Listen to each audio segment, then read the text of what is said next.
We welcome you to the Rocket Money Kickoff, and happy Halloween from Houston. No matter what you might be dressed up as, we hope you got that trick-or-treating out of the way, or you save it for later. Yeah, whether you are a wizard or the alien abducting you, because we have a matchup with playoff implications. Number 25 Memphis on the road, those playoff dreams intact as they get ready to face Rice. Memphis still a playoff contender because of a wild rally last week at home against then number 18 South Florida.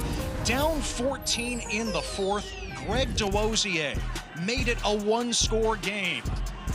Then with a minute to go, down by 5, Brendan Lewis, questionable coming in, hitting Cortez Braham for the go-ahead touchdown. Lewis, bum, ankle, and all, ran it in for 2 to make it a 3-point lead. And USF had a chance to send it to overtime.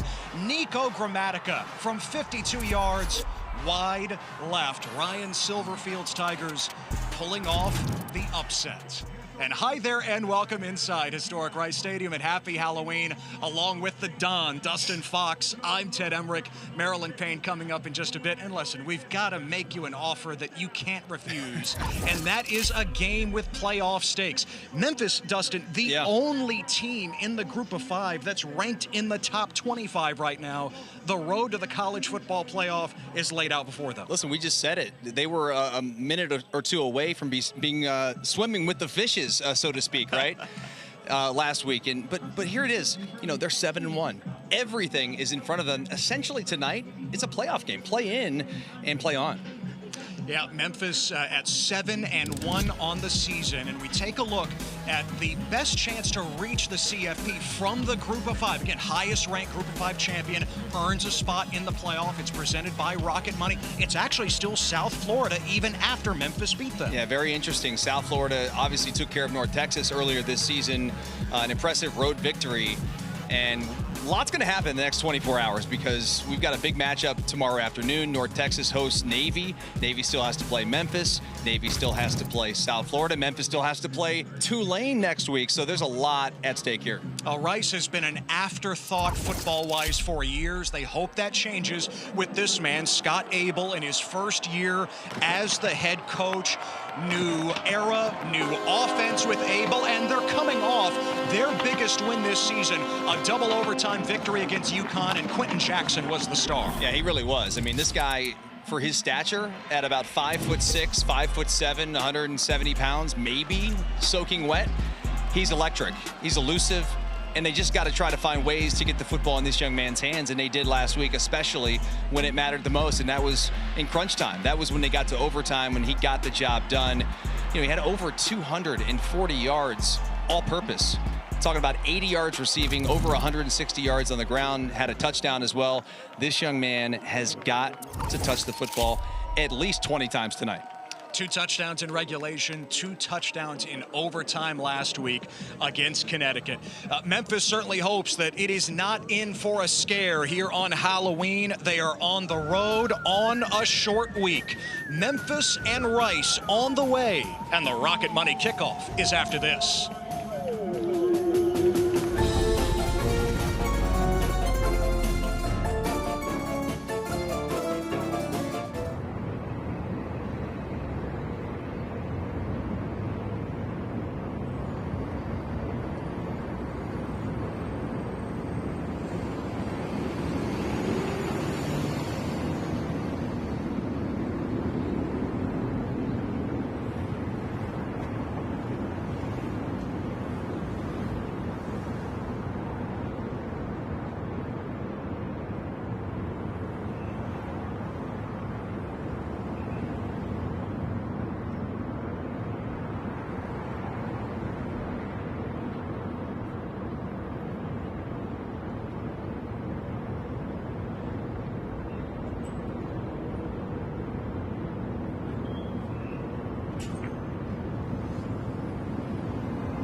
ESPN College Football Primetime is presented by Ram Trucks. Here in Houston at Rice Stadium, number 25 Memphis on the road. Ted Emmerich, Dustin Fox with you, and we welcome in the real gangster of our group, Marilyn Payne. Gentlemen, it'd be high crime for Memphis to ride high this week after its bounce-back win against ranked South Florida. So Tigers head coach Ryan Silverfield told his team, "I want more." Running back Greg DeWosier explained, "We know we can win this American Conference Championship and get that college football playoff spot, but we have no margin for error." He told his teammates in practice this week, "Guys, we cannot make any mistakes following that one loss to UAB. It is foot on the gas, all gas, no brakes the rest of the way, and that starts tonight." Yeah, Marilyn, Silverfield said it. We got to even be better now. No margin for error for Memphis the rest of the way. Rice won the coin toss, and they wanted the ball. They'll start from the 25, and with Scott Abel, Dustin, they run such an innovative offense. Yes, old school principles with the triple option with a new school look.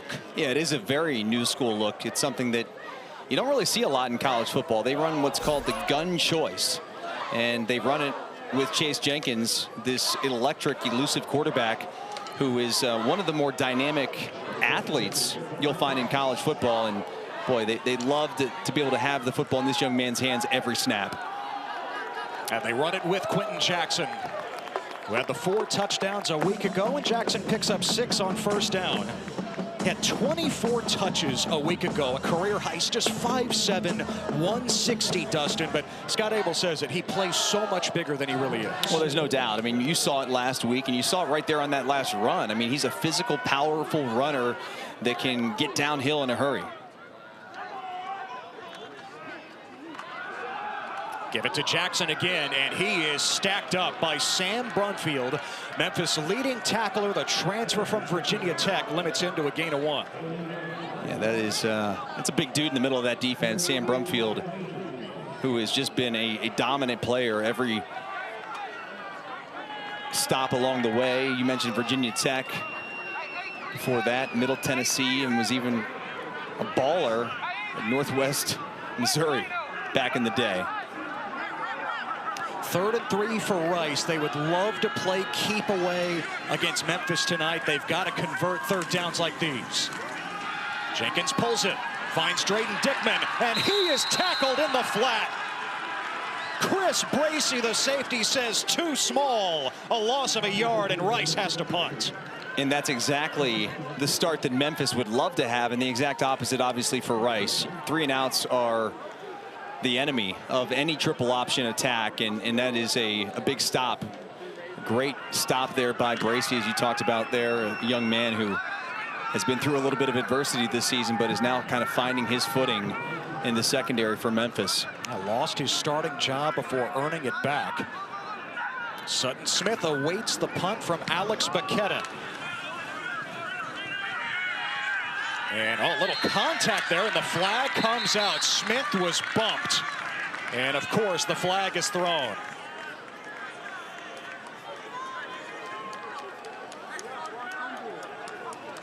That was Davion Hook, who made contact with Smith. Kick exit interference. Kicking team. 15-yard penalty from the spot. First down. So Memphis ends up with outstanding field position to start. And this is not ideal for Rice to start here. You just got to give him, he's waving the hand. You got to get out of the way. I mean, there's really no option at that point in time. That's just an error, a mental error on the part of Rice. And now here Memphis with the football out near midfield. With Brendan Lewis at quarterback, who was touch and go a week ago with the ankle injury. He practiced in full all week this week, and he's slinging on first down. Dumps it down to DeWosier. Made a man miss, and DeWosier has a first down into Rice territory, gain of 12. Boy, what a move he puts on Andrew Awe on the outside. As you take a look at Lewis's numbers from a week ago, it was excellent. And really a game, you know, I called that UAB game 2 weeks prior, or a week prior to last week's game, and he could barely walk, you know, at the end of that ball game. So it was surprising to see him come out A little bit hobbled, but he got the job done. Now Lewis hands it to DeWosier, and he is wrapped up by Hook, who committed that penalty on the punt. Dumped him for a loss of 1. Now talk about redeeming yourself. You'll see 29 coming to the screen. DeWosier's got nowhere to go. Really nice job tackling in open space by Davion Hook. 2nd and 11. Oh, Lewis slipped. And Lewis fortunate to make it back to the line of scrimmage. Marcus Williams wrapped him up. This is what Rice wanted, the recipe for an upset. Try to put Memphis in 3rd and long. Well, here they go. 3rd and 11 to start this drive. However, they are in Rice territory, and we do know that Ryan Silverfield will be aggressive. If they can maybe pick up half of this, I would see them going for it on 4th down. Which means the run isn't out of play, but flags fly, and Memphis will move back.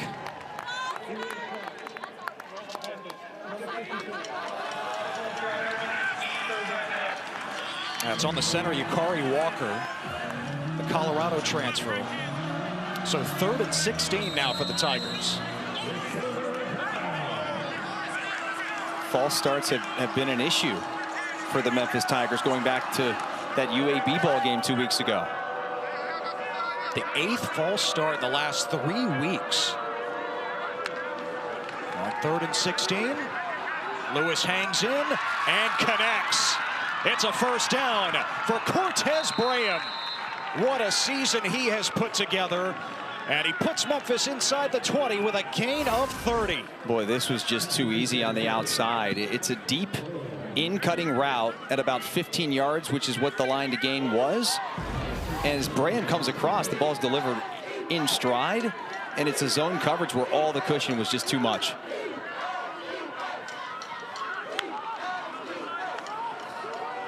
Lewis keeps it. And Lewis spinning out of a tackle. Lewis muscles in for the touchdown. I think that ankle is just fine. An 18-yard scamper for Brendan Lewis to start things off.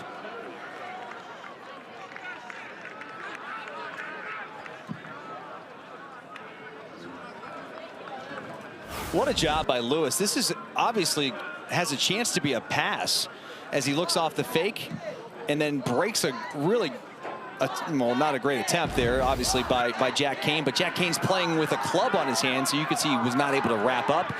And Brendan Lewis makes him pay. An Ohio transfer, Gianni Spedic, adds the extra point. Dream start for Memphis on the road. The 3-and-out followed by the touchdown. Well, the Tigers get off to a red-hot start. They get the 3-and-out. They go right down the field with the short field, and they get points. 7-zip from Houston.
From Houston, you are watching the American Conference on ESPN.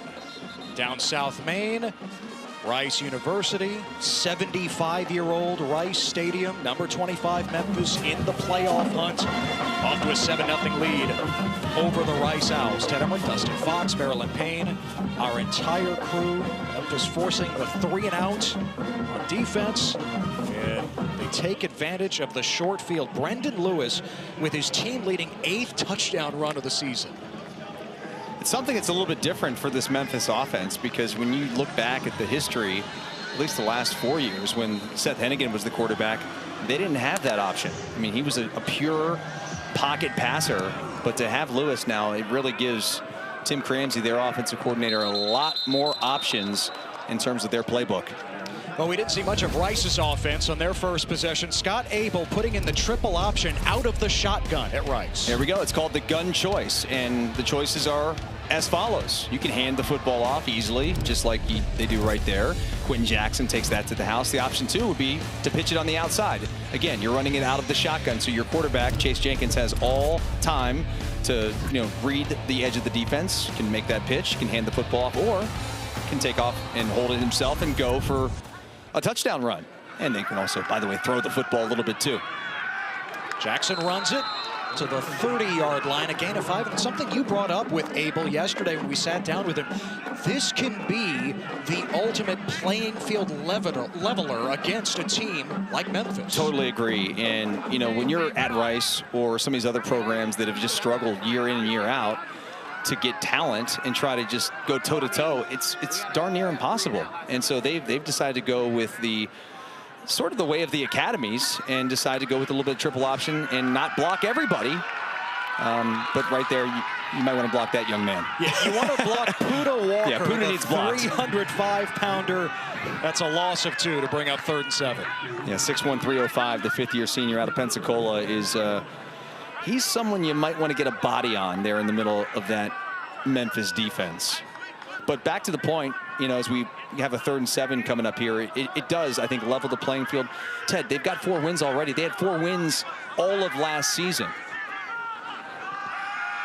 Jenkins under duress. Roos saw the pressure, and the pass sails over the head of Landon Ransom goal. So Rice has to punt again.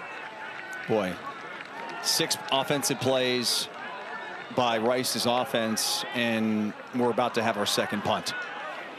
So not a great spot to be in if you're an Owl fan tonight.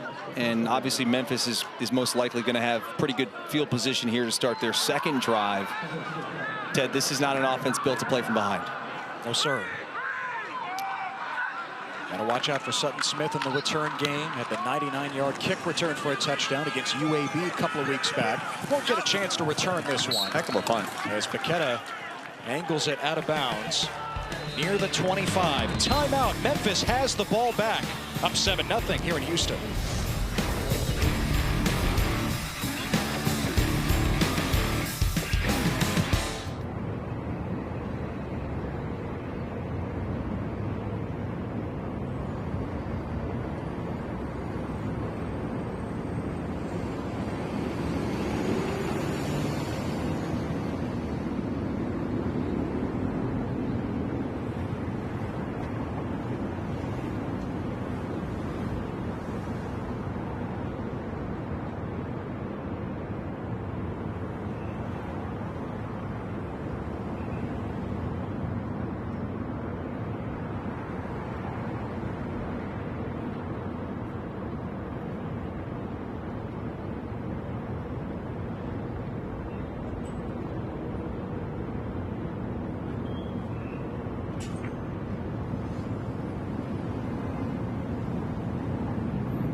ESPN College Football Primetime is presented by Ram, official sponsor of the College Football Playoff.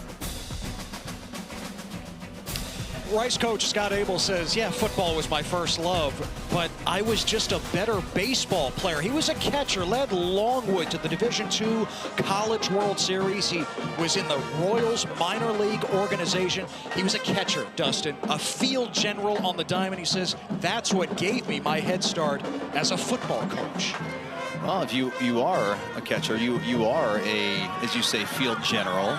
Got to have that ability to lead, and certainly he's done a great job of that every stop along the way to his first FBS head coaching gig here in Houston. Well, his defense trying to stop Memphis certainly didn't do that on the first drive. Rice has gone 3 and out on their first 2 possessions. Lewis dumps it. Marcelo Bussey could not break the tackle of Omari Porter, the Stanford transfer. It's a gain of 1. How about that? 5 years at Stanford, now 1 year at Rice. He's going to end up with multiple elite degrees. I was just going to say, like, any job in the world, just go apply and pop that resume down, and I'm pretty sure you'll be accepted. It may say you're overqualified. Getting his master's in engineering, management, and leadership here at Rice. We'll all be working for it. Yeah, no doubt. On 2nd and 9, Lewis spins it to Sutton Smith, who was split out wide in the back. The former receiver picks up the first down. Past the 35, it's a gain of 12. Yeah, Sutton Smith is so versatile for this offense, and you know, we talk a lot about the rushing attack of Rice there in the open with Quentin Jackson, but man, they've got 2 bell cows in their backfield with both Smith and DeWosier. DeWosier is the back. Smith gets the breather. Lewis keeps. And just runs for what he can. Might have lost a half yard there. This is such an eerie situation for Memphis, Dustin. It is silent here on the road. Not many fans in the stadium. And Ryan Silverfield told us yesterday, we have to create our own energy tonight. Well, they do. And listen, last week there was a huge game. You know, national TV. They're playing another ranked opponent in South Florida, and 30,000 plus fans. Well, tonight it's a little different here on a Friday night. And you said it. I mean, they've got to bring their own energy in whatever way they can. You know, thus far they look to be moving just fine, you know, to start this ball game. DeWosier slashing ahead to the secondary and still on his feet. A first down close to midfield. 13 yards for DeWosier. Marilyn, what's it like down on the sidelines? As the Memphis defense took the field, the offensive assistant coaches gathered the offensive skill position players off the benches and said, this is it, energy guys, go. And they all stepped up to that white line and started yelling. They are doing what their head coach has empowered them to do, and that's make as much noise down here as they can. Well, they sure have to. Not a ton of fans in attendance, but it doesn't matter. I mean, they're a top-ranked team trying to get to the college football playoff, right? And look, they've been through it. They played at UAB a couple of weeks back, and there weren't many fans there either, and they lost that game. So I'm pretty sure that they're still having nightmares over their trip to Birmingham. No pun intended on Halloween. You love Halloween. I do love Halloween. Yeah, and thank you guys for participating. I appreciate it. Of course. You've made my night, my day. Dustin, we're a family. We are. We are. Frank Passant in it, running back now. Pocket crumbles. Lewis escapes. And hits Passant. Just past midfield for a gain of 5 to bring up 3rd down. Well, and that's that mobility that Lewis has, and he sure looks to be moving pretty well to me. You know, for having that bum ankle, you know, a week ago, and I've had many ankle injuries throughout my career, and they tend to get better. It's truly a day-to-day process, and now he's about 2 weeks out from when he actually injured it at UAB. Looks to be moving pretty well.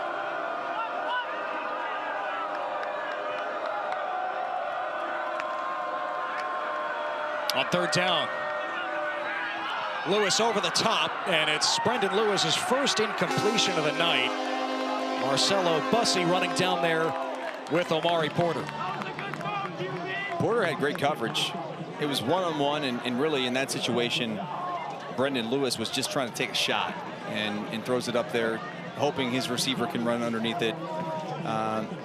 His receiver needed about 10 more yards to get to that football. So it's a good stop by Rice's defense as they've gone 3 and out on their first 2 possessions of the game.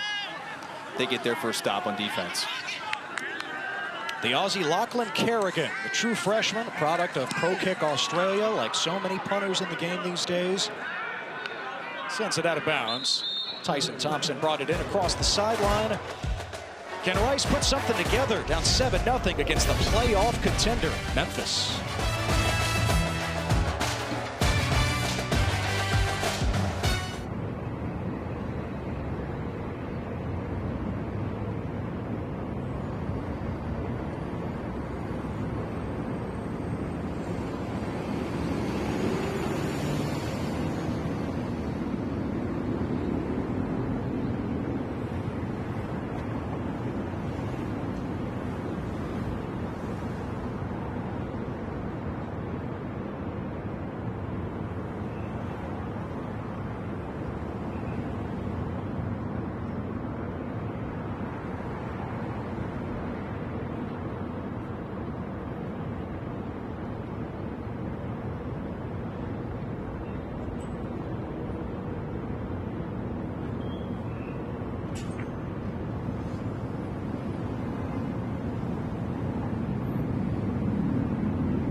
Dustin, let's take a look at your impact players brought to you by Brooks. Yeah, these are the dudes that are going to have to make plays tonight. Braham, obviously the star wide receiver. Kamari Wilson's going to be following this offense everywhere. And then, of course, Quinn Jackson, their star running back for Rice. He's got to have a big day.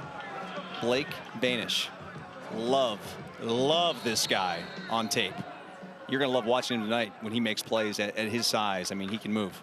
Jackson on the sideline to start this drive. It's the bigger back, Dalen Alexander, for Rice. And the quarterback, Chase Jenkins, picks up 3 with his legs.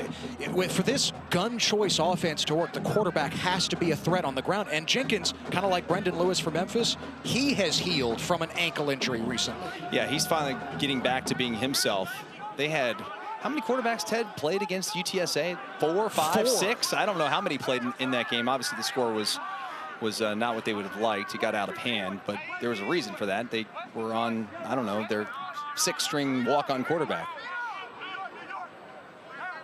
Rice just wanted to throw that game into the vacuum seal and move on. Alexander can't quite turn the corner, and so once again, 3rd and long for Rice. They're trying to avoid a 3rd consecutive 3-and-out to start the game. Well, they're just having a hard time with this interior of this Memphis defense. On that play in particular, William Whitlow Jr., the lone returner on this defense, just makes a phenomenal play. And when you're talking about playing against the triple option attack, the most important thing is eye discipline and having everyone be in their gaps. Jenkins, dangerous pass, and it's blown up by Kamari Wilson. Drayden Dickman was the target. Wilson that close to a pick 6. This could have been potentially a pick 6. I mean, Wilson was right there. I mean, bang, bang play.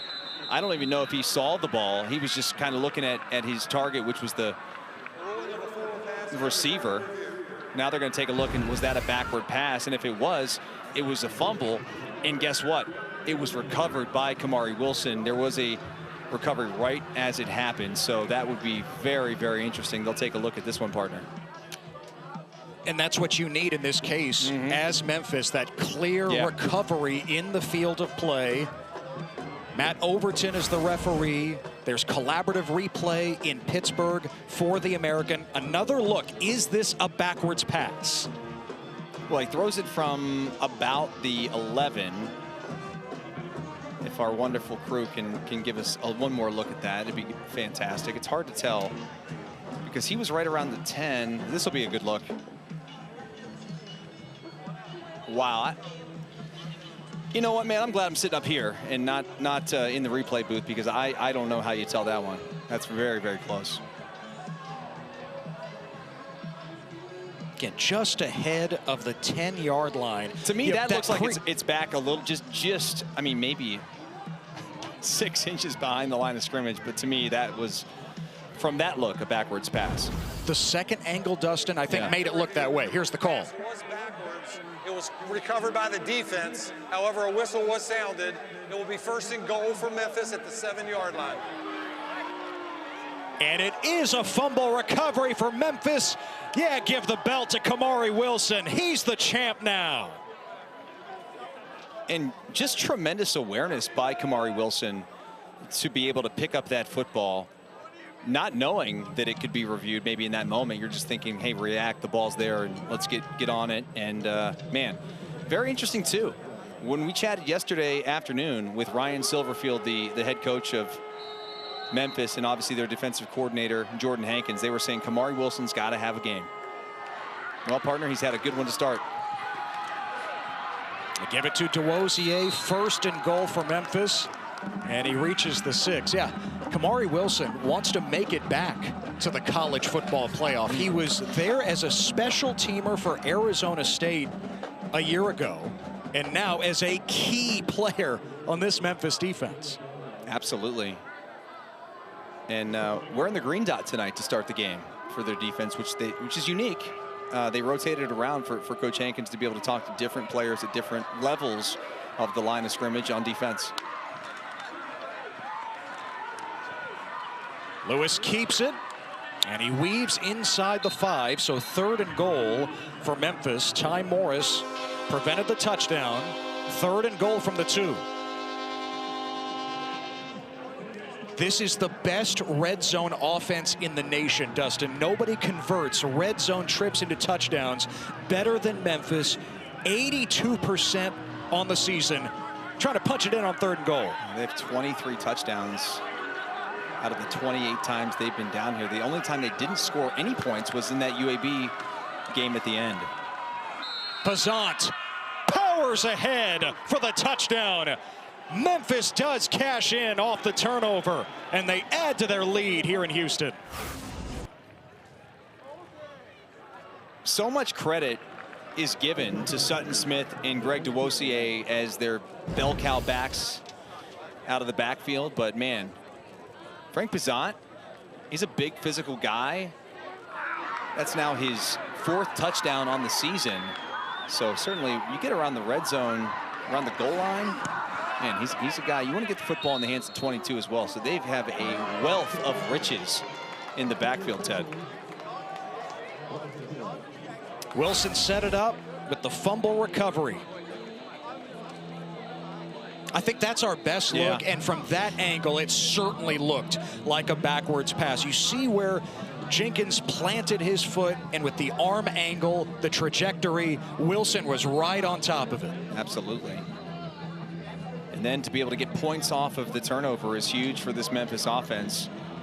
They got to be thrilled with the way that they've started this ball game. A couple of 3-and-outs, now a turnover, and 14 points. Exactly what Ryan Silverfield was hoping for. Short week, trap game, so to speak. Silverfield said yesterday, I really don't know what a trap game is supposed to mean. That should not enter our lexicon. Every game is massive at this point. They can't afford any losses if they're going to make the college football playoff. No, the room for error is gone. And that was removed in Birmingham. And look, they've got a schedule remaining where they'll be the favorite most likely in every game they play. In fact, I would say that they'll be slight favorites, at least slight favorites in every game they have. Well, tomorrow, SEC on ABC. The triple header begins in Austin. The folk hero, Diego Pavia, leading number 9 Vanderbilt against Texas. Number 5 Georgia and Florida. The cocktail party in Jacksonville. And then a playoff elimination game, Oklahoma and Tennessee. Jenkins on the keeper here, 4-2. Arch Manning, questionable with the concussion. Molly McGrath, saw her on SportsCenter earlier, say that Manning is trending positively through the concussion protocol, and he could very well be available tomorrow. Certainly would need to have him. And the job that Vanderbilt has done this year, they've been unbelievable. I mean, right now, I mean, I've got them in my top 12 for the college football playoff, which we'll talk about later on in the broadcast. 7-1. Quentin Jackson ridden out of bounds by DeMarco Ward, who didn't play a ton last week, Dustin, against South Florida. Coaches told us yesterday that Ward would figure prominently here today. Looks fine to me. I mean, that's a heck of a play by 31 to go make that stop and now bring up a 3rd and long, which is not ideal territory for this option attack, and I'm guessing we'll have to see Chase Jenkins put the ball in the air.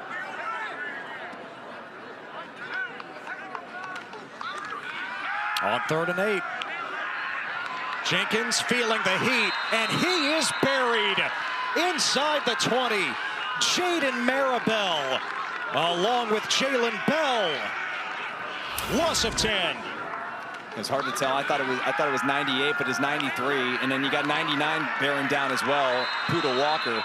There's some big dudes in there, and the pressure gets home on Chase Jenkins, and now another punt ensuing here.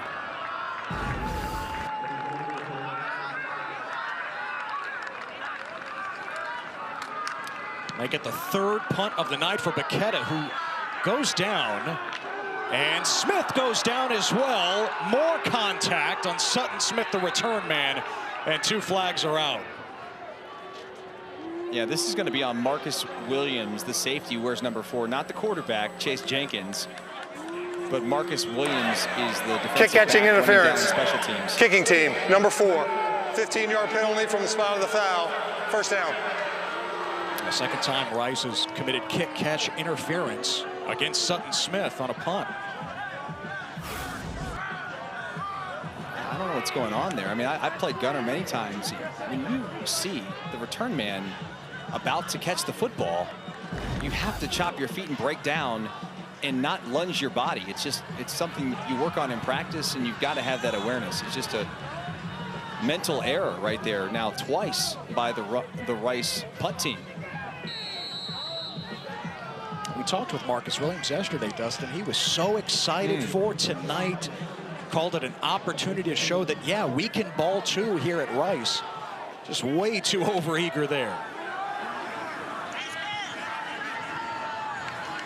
Winning stages of the first quarter, and Memphis has it right near midfield.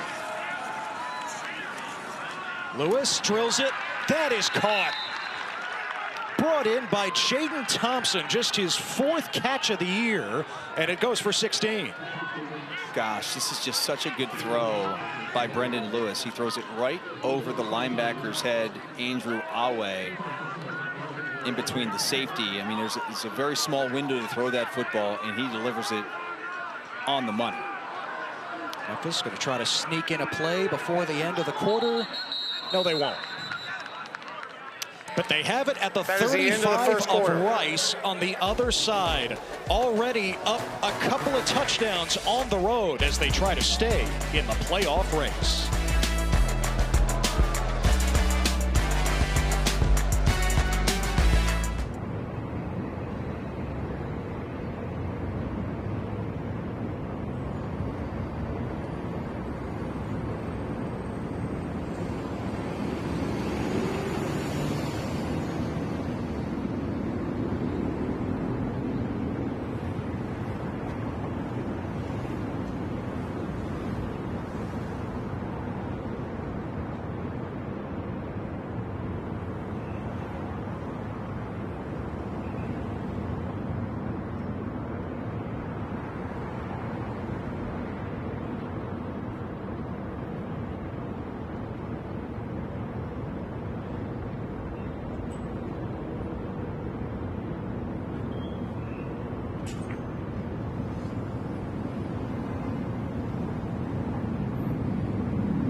Welcome back to Rice Stadium. Memphis leads 14-0. Coach, what has to happen for your offense to generate points when you get the ball back? Well, we got to get something going first, right? You know, we haven't yet to establish anything. Credit to Memphis, but, you know, we got to execute better. We got to make some better decisions in our run game. You know, there's so much base decision to be made there, and we're just not executing very well. We'll make a change here in the second quarter, and we'll get it going. Defensively, one stop on third down. How do you get another here? Well, I think that comes down to tackling. I think our guys have been in the right place a lot. We have to finish this tackle better. Thank you. Thank you. And that Rice defense trying to tackle Frank Pazant right now. Had a touchdown in the first quarter. He gained 6 here to start the second. Tied up with Dustin Fox, Maryland Payne here on a Halloween in Houston. Memphis has been on point to start. On point with their offense, on point with their defense. I mean, they have been executing at a high level to start this ball game. Something I didn't see them do, you know, 2 weeks ago against UAB. They've certainly learned their lesson from that performance. Rice brings the blitz. Lewis escapes. Brendan Lewis inside the 15 with a first down. Andrew Alway brought him down, but Lewis going for 16. And this probably should have been a sack in the backfield. 75 Blake Banish nearly has him wrapped up by that ankle. And it's a bad ankle, too, by the way. He's somehow able to escape and pick up the first down as they are now inside the red zone. But man, the change of direction just far different from the first half last week against South Florida.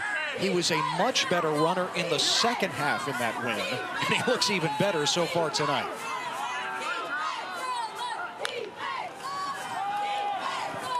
Lewis feeds it to Sutton Smith.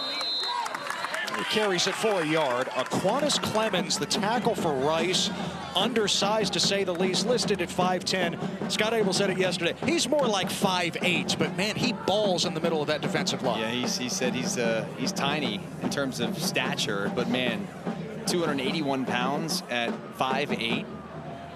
Talk about a low center of gravity and just using that to his advantage. Technically a walk-on on the Bill Gates Scholarship studying engineering here at Rice. Lewis on the move. Darting inside the 5, looking for the pylon. And he is just short. First and goal for Memphis at the 1. Yeah, Ted, I got to say at this point, I mean, Brendan Lewis just does not appear to be limited really at all. I mean, he's moving around really well. Obviously, they're allowing him to run the football. And Tim Cramsey on the sidelines during games keeps track, or somebody keeps track of how many times he takes a shot. Gets tackled to the ground or sacked or what have you, because they want to limit those throughout a game. He's had several, by the way, to start the ball game. Pazant busting through the drywall for his second touchdown tonight. And once again, Memphis capitalizes in the red zone. Even Batman likes it. Batman is very happy on this Halloween evening. As you said it, partner, Pazant, his second touchdown run of the day, 5th on the season now, and I don't know that there are many easier touchdown runs than that one right there, untouched, just from about outside the 1 yard line, as this Memphis offense just continues to cook. A great start by the Tigers, the start they had to have, as every game now is a playoff game essentially for the Memphis Tigers, trying to find their way to the college football playoff come December. Off to a good start tonight, 21-zip.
decide who's the better team. It is wide open. Can you believe it? Who's in the driver's seat to get to the playoffs? The top 25 rankings reveal and 12-team CFP projection. Tuesday on ESPN.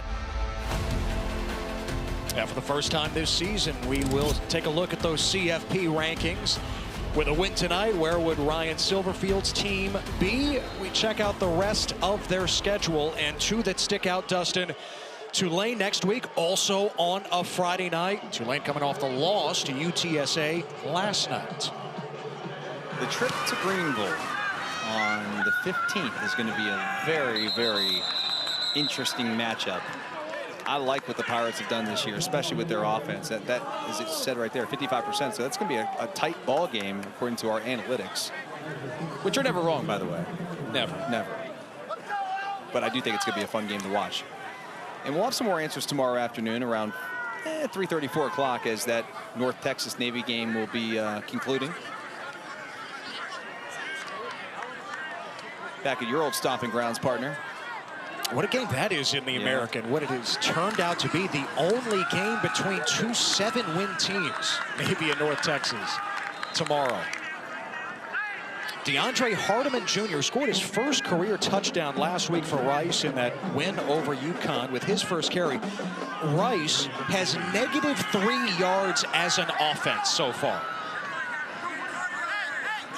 That's with that 2-yard run.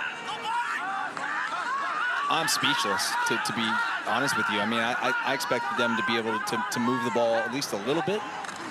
They haven't moved it at all. Now right into the teeth of the defense. Once again, it's Hardiman. I mean, Rice doesn't have a first down tonight, and now they face 3rd and 6. They ran for 300 yards last week in the victory over UConn. Well, clearly, I mean, UConn's a good football team, and I like what Jim Moore has done with that squad, and they play pretty decent defense there as well, but this is a step up in competition, there's no doubt. The speed option, and Jenkins is cut down by Brumfield. Sam Brumfield is just one of those war daddies at the linebacker position. Just kind of like always like foaming at the mouth, ready to just go attack anything he sees. And that's just the type of player that he is. And the defense responds to him. He's a big-time leader on this defense, tied for a team lead in tackles with Kamari Wilson, who also made a big play earlier. And what's crazy about this whole setup here, Ted, with this defense and offense, frankly, is they have 78 new players on this team.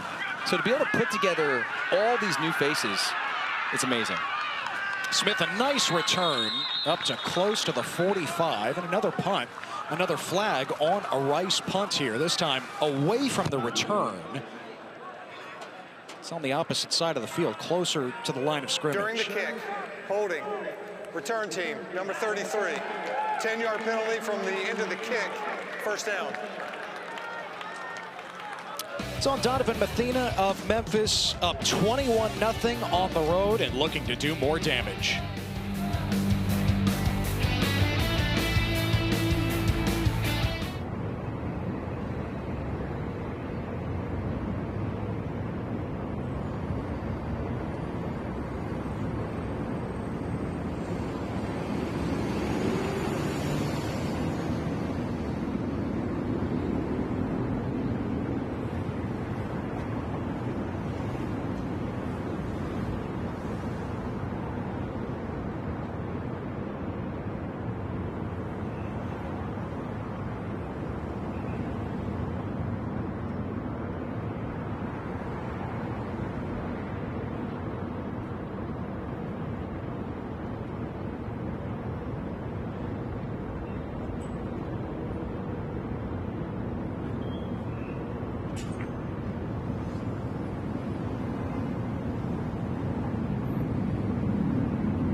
Yeah, so Tuesday night on ESPN, we've got the first college football playoff top 25 show presented by Allstate. We got to get Fox's playoff prediction. What do you think here? Here is your top 12 right now. Well, I mean, listen, obviously, number one, Ohio State. They've been dominant this season. Indiana's been just as good and just as impressive. And frankly, they have that win over Oregon, which is the most impressive win of the year. I think it's going to be interesting. The next couple weeks is going to be really, really fascinating. Vanderbilt's in there. They got a big matchup tomorrow. I want to see how Miami responds after their loss to Louisville a week ago.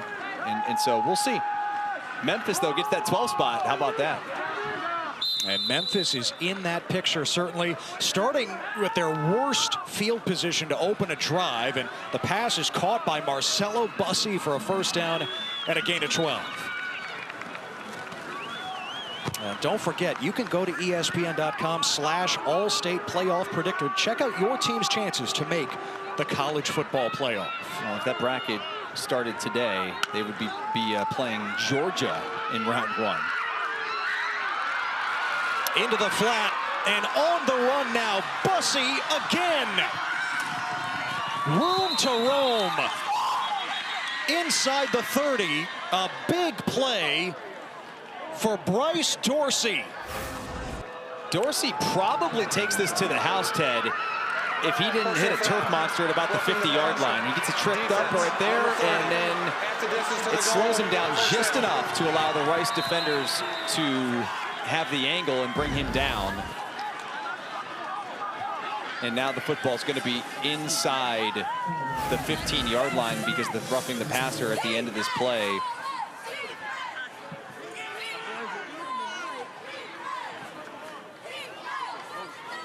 Yeah, the hit by Elroy Morris, the brother of star linebacker Ty Morris. And so Memphis back in the red zone. It was a 50-yard pass to Dorsey, just his 7th catch of the year. Once again, Dustin, Brendan Lewis spreading it around just like he has all season long. He's doing a great job and looks to be, like I said, 100% healthy. And Bussey, who's having himself a breakout season with another big play. Dozier cutting it back.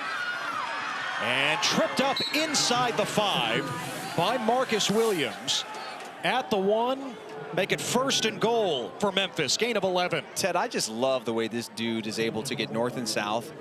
But while he's also going north and south, he's able to stick a foot in the ground and make a 1 cut while still moving vertically. And he doesn't lose any momentum or speed. I mean, he is just so elusive and electric and nearly finds the end zone right there. And once again on the doorstep. Once again, Frank Pazant stopped initially. 2nd effort. He is in for his 3rd touchdown. It is a hat trick for Frank Pazant. I threw the hat on Ted here in the booth. Field is a touchdown. The Don's wearing the hat right now because the hat trick by Pazant. And what a tremendous effort. We'll double check to make sure he gets in. The ruling of a touchdown is under further review. I don't know that he got it. I'm not sure there. Again, the ruling on the field is touchdown. I just don't really know what he saw. Again, he's down there on the sidelines and has a better view than we do up here. But, boy, just sure looked like he was short the entire way. Did that scare you when I put the hat on you? A little bit, actually. I'm sorry.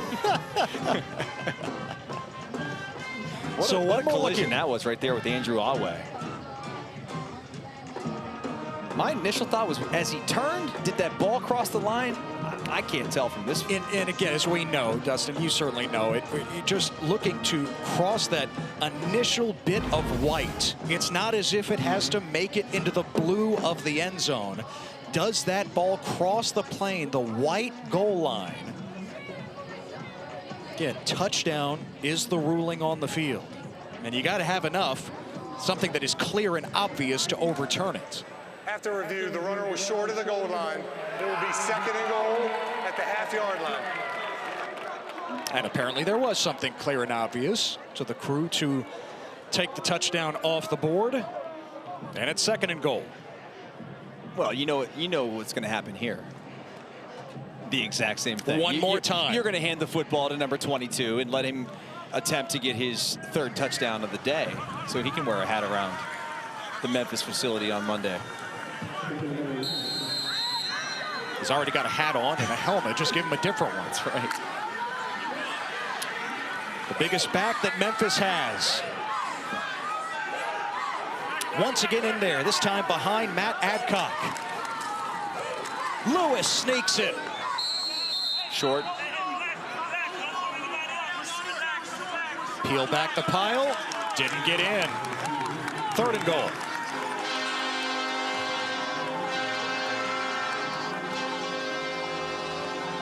Boy, just inches away from the goal line, too.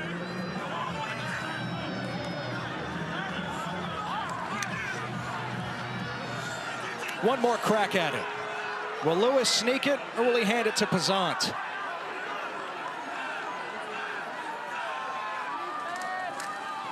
Pazant. No doubt this time. Touchdown number 3. He had 3 touchdowns on the season coming in, and he's got 3 tonight. Well, they list Pazant at 5'11", 205, but I think he's probably more along the lines of maybe 215, 217, something like that, and he is a very, very powerful runner. The transfer from Middle Tennessee, and you got to love the story too, because it's a young man who's been through a lot of adversity and battled, spent 5 years at Middle Tennessee, was their leading rusher all the way back in 2022. He's battled a bunch of injuries the last couple seasons, transfers here for his final year at Memphis, and now 3 touchdowns in a quarter and a half to start this game. What a performance by that young man. Matching his career high from 3 years ago in a game against Tennessee State. 3 scores for Pazant. Well, for 20 years, All-State has celebrated every field goal and extra point made at participating universities by donating to the university's athletic scholarship fund, supporting all student athletes. Thank you to All-State. You know where Frank Pazant went to high school? In Pensacola? I can look at my sheet, but you can tell me more details about it. The same high school as Emmitt Smith, Trent Richardson, and Roman Reigns from the WWE, Escambia High School. Yes. Well, and ironically enough, he's also wearing number 22. I wonder if there's a connection there. There you go. I'm sure there is some sort of a connection. But nonetheless, great performance to start the game for Pazant.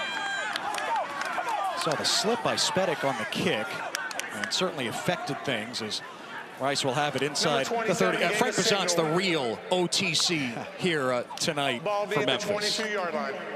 I spent a week in Pensacola about 2 weeks ago when I was down doing a South Alabama game and then doing our UAB game. 754. What a hidden gem that place is. I mean, if you've never been to Pensacola, the Panhandle, man, Gulf Shore is beautiful. You said you were working, or is this vacation? No, you know, a little parlay. Okay. You know, all right. You know, I got my charts on the beach. How about that? There you go. Studying hard. Absolutely. I'm sure. Just grinding on the film. How do you think we come up with these great stats? That's right.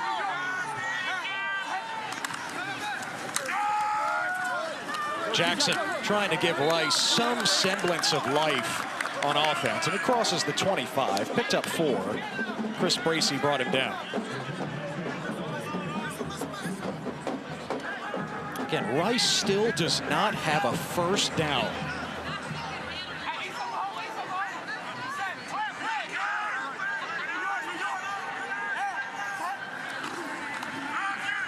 Speed option. Jenkins has the first down of the night, and he bursts ahead past the 45. Well, you can see that speed of Chase Jenkins right there. It's just a matter of time until he was able to get loose, and you wonder if it's maybe a little bit too late, too late. But nonetheless, it's their first down. They're out near midfield, and maybe, just maybe, this is a start to something here on this drive. Jenkins went for 20 there. Now he hooks up with Drayton Dickman, who's also on the Rice track team. Came in 6th in the 100 meters at the American Conference Outdoor Championships. He goes for 6 yards. I was looking up his stats this morning because I was curious. I knew he was on the track team and looking up his personal best and some of the things. I mean, he's a heck of a track athlete. 10,500 meters, runs on the 4x100 meter relay team as well. He's got some wheels there on the outside. First snap for Rice in Memphis territory tonight. And Jackson hops back to the line of scrimmage. Kamari Wilson was waiting.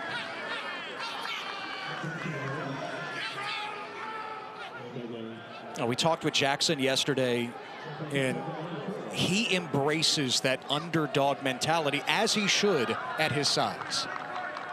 He said he's always been the underdog his entire life. So it's no different now. And so he embraces that. He walks around with a huge chip on his shoulder, and he just loves the opportunity he's been given here with this new coach in Scott Abel. Jenkins back to Dickman for the first down. Inside the 40-yard line, Ward had the coverage, a 9-yard pickup. Well, I think that's something you're going to see a little bit more of as we go throughout this game. They're going to have to put the ball in the air a heck of a lot more, being down 4 touchdowns, 28-0.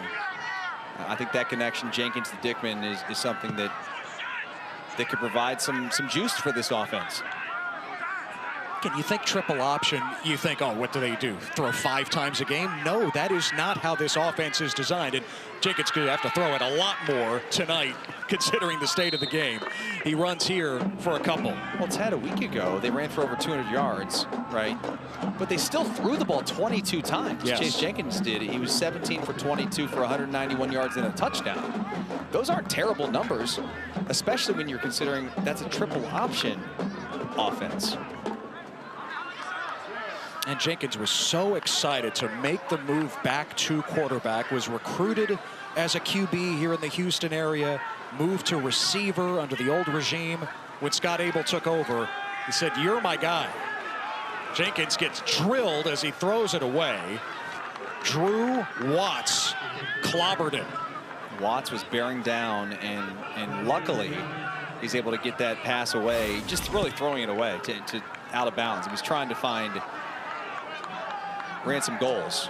Landon Ransom Goals 17, who was there on the outside, and that ball goes, 15 yards over the head of 17. So lived to fight another down, 3rd and long, but still they're across midfield. They're inside Memphis territory at about the 36-yard line, and down 4 scores. And 2 downs here to get 8 yards. Yeah, for sure. Into the flat. Oh, Aaron Turner stumbling, and that cost him. Man. Throw is a little off target from Jenkins, and he loses a yard as Kamari Wilson wrapped him up.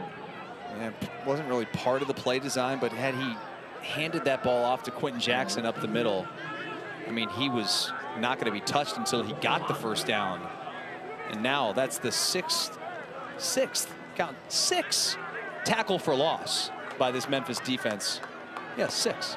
A defense that prides itself on TFLs, and Rice going for it on 4th and 9, of course. Jenkins connects with Turner, and it's a first down inside the 30.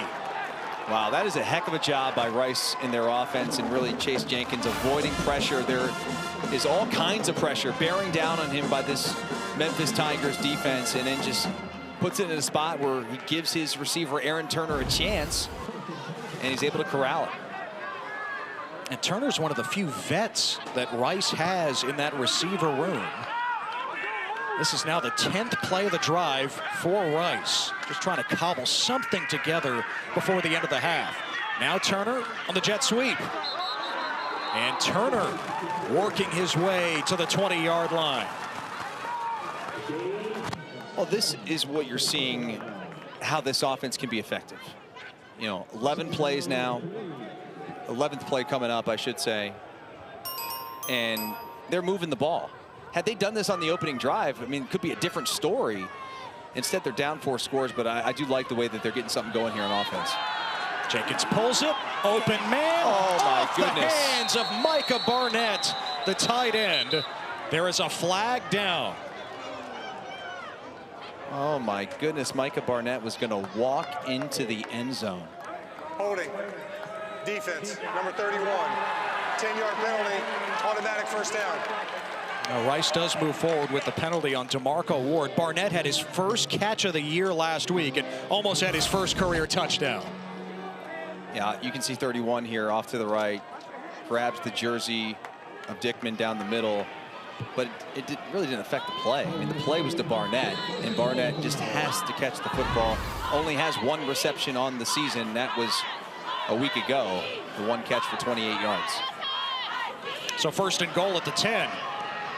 Trouble with the snap, and the timing of the play thrown off as Jenkins is dumped for a loss by Kamari Wilson. You can see just how much timing matters with an offense like this. It's got to be quick. It's got to be efficient. And when the ball's on the ground like that, you can just see all those Memphis defenders, because you don't block everybody in an option attack. I mean, there's always a guy unblocked. And right there, you can see why they lose yards again.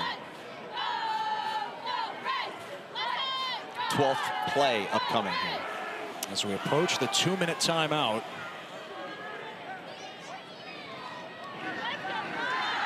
Jenkins fires. It's caught.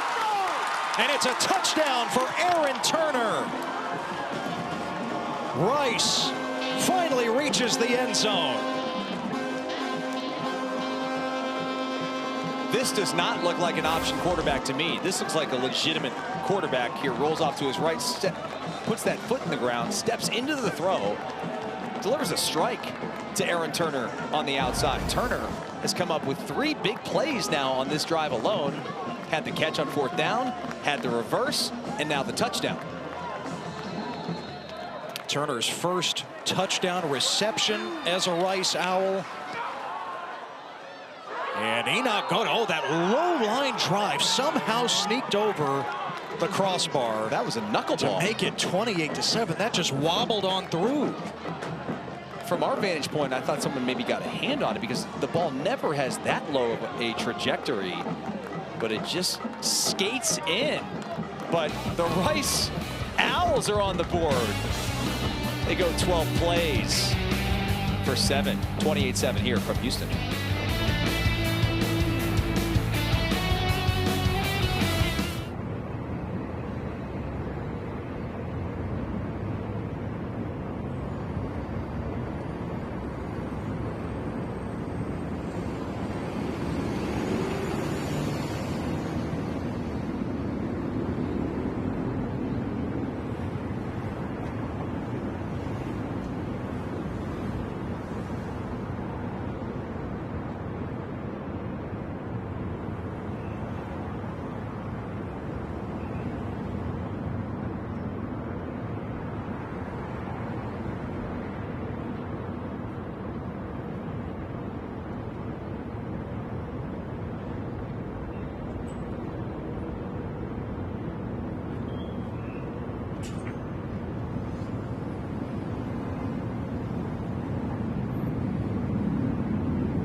Well, number 25 Memphis has not been chicken on the road here on Halloween at Rice here in Houston. ESPN College Football Primetime presented by Ram Trucks. Rice now on the board, 28-7. Memphis the lead on the short week after the emotional comeback win against South Florida. By the way, fans here at Rice Stadium got in free with the costume. You got to dress up on Halloween. It's a pretty simple proposition. Throw on anything. Get yourself a free ticket. Come on out on a beautiful night here in Houston. It was about 72 degrees today. The sun was out shining here in late October. You know, Michael Myers will be very unhappy tomorrow. Well, you would know all about that, wouldn't you? Yeah, you were streaming the whole marathon earlier today. This is your holiday, man. Fear Fest on AMC. Come on. Fell asleep to it last night. Nothing like the soothing pipes of Donald Pleasance to put you to sleep. You're the man, Dustin Fox. Love you guys.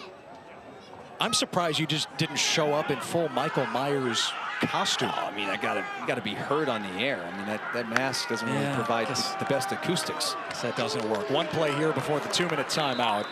And Lewis, it's Bryce Anderson, the tight end, for his 5th catch of the year. That is the 2-minute And off we timeout. go to the 2-minute timeout in Houston. Happy Halloween, everybody.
not too many calories. What are we talking about? It's Halloween. There's no calorie counting on Halloween, but they do have some good choices, by the way. I respect that. Give me that Reese's peanut butter cup in the shape of the pumpkin. I gotta say, Zubin, I think, wins that competition. Run ZUB, love it. Look forward to the half. Memphis out of the 2-minute timeout. And Lewis taking off. Man, that ankle injury really is in the rearview mirror. He slices ahead for 24 yards. And it sure seemed like Rice was going to maybe get home and potentially have a sack. And somehow Brendan Lewis comes out of the gate, and now he's inside Rice territory. All 3 timeouts for Memphis, plenty of time. And oh, by the way, the Tigers have the ball to start the second half too. Rice brings the blitz. Lewis moved off his spot, and he throws it away. Well, in the spirit of Halloween, Dustin, I know this is your favorite holiday. I was not aware, even with all of the Halloween sequels, that they made one with Michael Myers settling down with a wife and a dog. Yeah, the wife was, she's smiling. You know, she's been through this before with Michael. And how about my little baby bear, or toy poodle, our 2-year-old toy poodle with his little Dracula outfit to match Mama.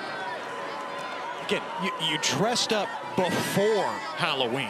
Oh, that was our neighborhood trick-or-treat, which was perfect. Last Sunday in October. Okay. There's no judgment here, Dustin. Trust me. Lewis to Cortez Braham past the 40-yard line. I love it. The effort that you put into it, I've seen it every single year. Thank you, partner. It is astonishing.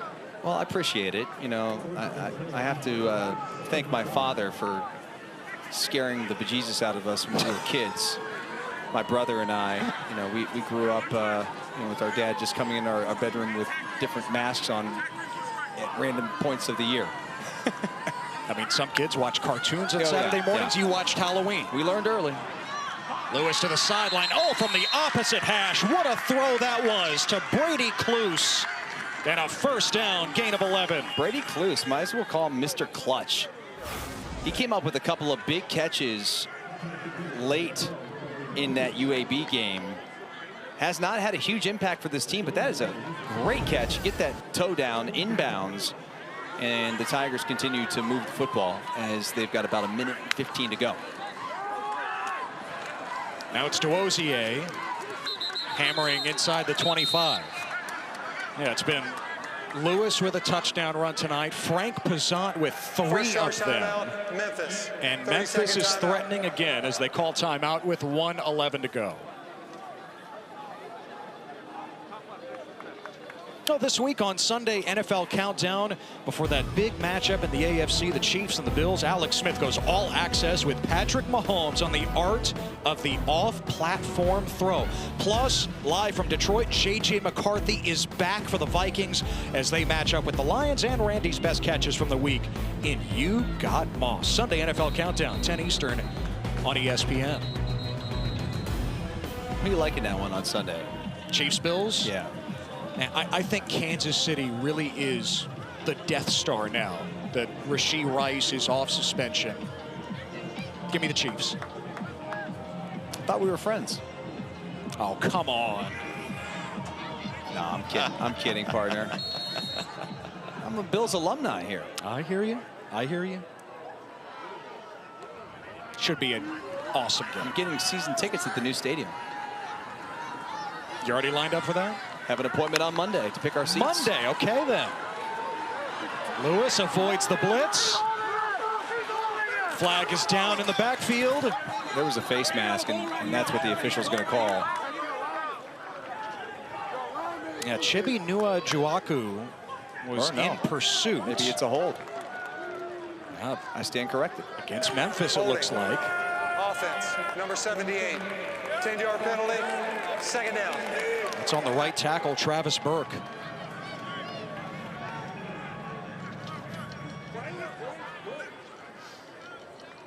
Well, still plenty of time here, Ted, with the 2 timeouts in 1:02.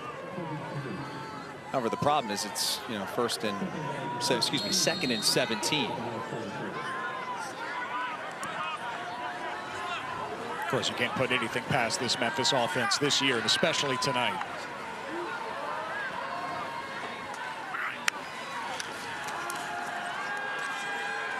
Screen for Dozier. And pulled down from behind by Andrew Awe. He's had a terrific season for Rice, the fifth-year senior out of Mansfield, Texas, in the DFW area. I've been impressed with this young man and how he's played in the middle of this defense. Where's that number 0? Former walk-on. Was a safety, moved to linebacker, and now he's put on the size at 6'2", 230, 235, roughly, is having himself a nice senior year. Well, Memphis is 3 of 4 on third downs tonight. They need 13. Just a 3-man rush. Lewis finds Adcock. And about 3 yards short of the first down at the 19. Stopped by Joseph Mutombo. So 4th down for Memphis. I think you kick this one. And they'll let some time tick away. Yeah, they will. As the clock's going to run down to about 3 seconds. Second charge timeout. Memphis. 30-second timeout. And so Ryan Silverfield will turn it to Gianni Spedic, his first year with Memphis after 4 years at Ohio.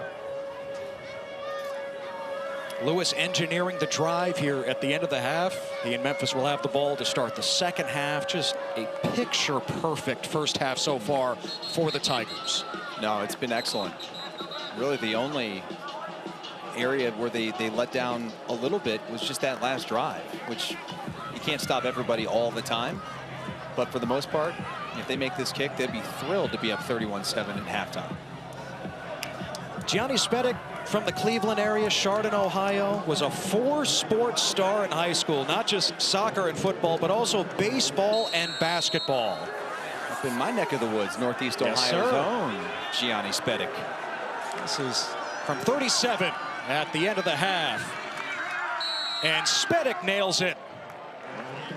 Well, Memphis, with their playoff dreams alive, go up 31-7, heading to the locker room here in Houston. 6 drives, 5 scores for Memphis in the first half. Forget about that trap game. They're up big on Rice. To the studio, and Zubin in costume. Happy end.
While Rice may not truly be shut down, the federal government still is. In 4 days, it will be the longest shutdown in U.S. history. Day-to-day life may feel normal to us, but we hope the shutdown will end soon, because a month is a long time to not get paid.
to ESPN College Football Primetime, presented by Ram Trucks. Here on Halloween in Houston, Memphis, number 25 in the nation, on the road, perhaps to the college football playoff. The road is there for them to take, and they're up 31-7 over Rice as we start the second half. Ted Emmerich, Dustin Fox, Marilyn Payne with you. One thing is clear, Dustin, from that first half, Brendan Lewis is back. Big time, in a big way. You know, I was a little concerned coming to this game, like how mobile would he be? Would he be able to take off and use his legs the way that he did early in the season? Well, the UAB game, obviously he could barely walk off the field. I thought he maybe broke a bone in that ankle or something along those lines because he was in a boot.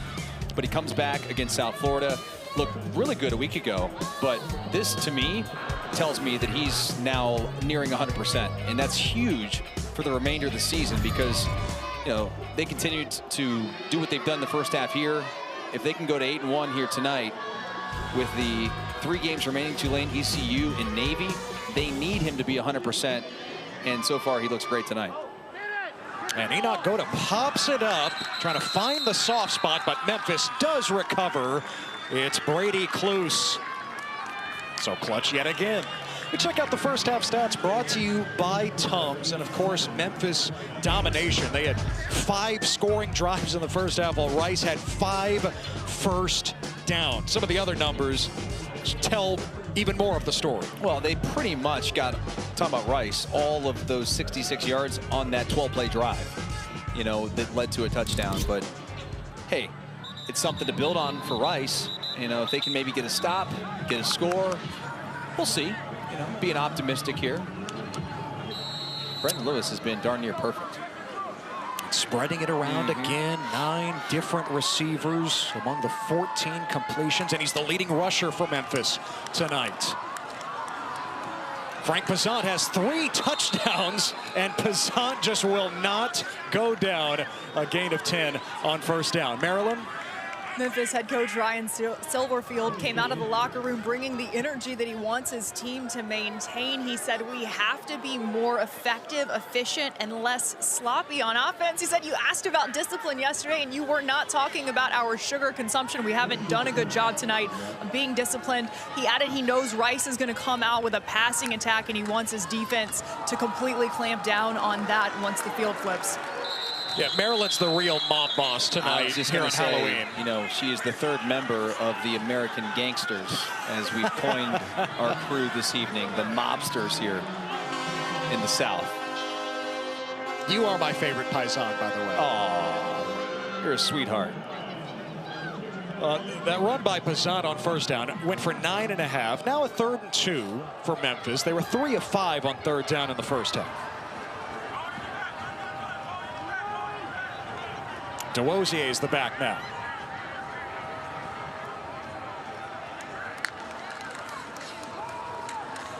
And DeWosier gummed up at the line of scrimmage. Short. In fact, he's going to lose about a half a yard. That's a tremendous job by the interior of that Rice defense. And you never know. A little 3 and out here to start the second half. Maybe this Rice offense, you know, at halftime, had a conversation, can build off of what they were able to do on their last touchdown drive. And there he is, Blake Banish, big number 75. I think he's got a chance to play on Sundays. And the Rice coaches told us this week, this is a big game against that Memphis offensive line to prove that he could be a player on Sundays. Tyson Thompson, the fair catch for Rice at the 10. So Rice forces a 3 and out, the first 3 and out for Memphis all night. Rice had nothing going for most of that first half. Finally put something together late in the half, and Chase Jenkins and company hope to carry that forward now. Yeah, and Chase has to throw the football, you know, better and a lot more, most likely here as we go in the second half, being down 31-7. But I thought on that drive where they got the touchdown, especially the touchdown throw itself, was a really well-thrown football on the outside to Aaron Turner. Again, that triple option attack back to work. Quentin Jackson into the middle of the line for 4. Tackled by Sam Brumfield. Again, this is a Rice offense that, while yes, is built upon the run game. They are absolutely comfortable with Jenkins slinging it, mostly out of creative looks and misdirection. Yeah, that last drive in the first half was by far their best of the night, resulting in the touchdown to Aaron Turner. Jackson again squirting ahead. It'll be 3rd and short for Rice.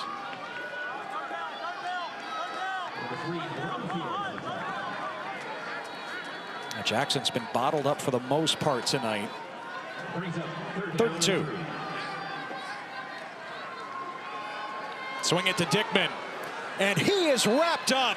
Chris Bracey again in the open field.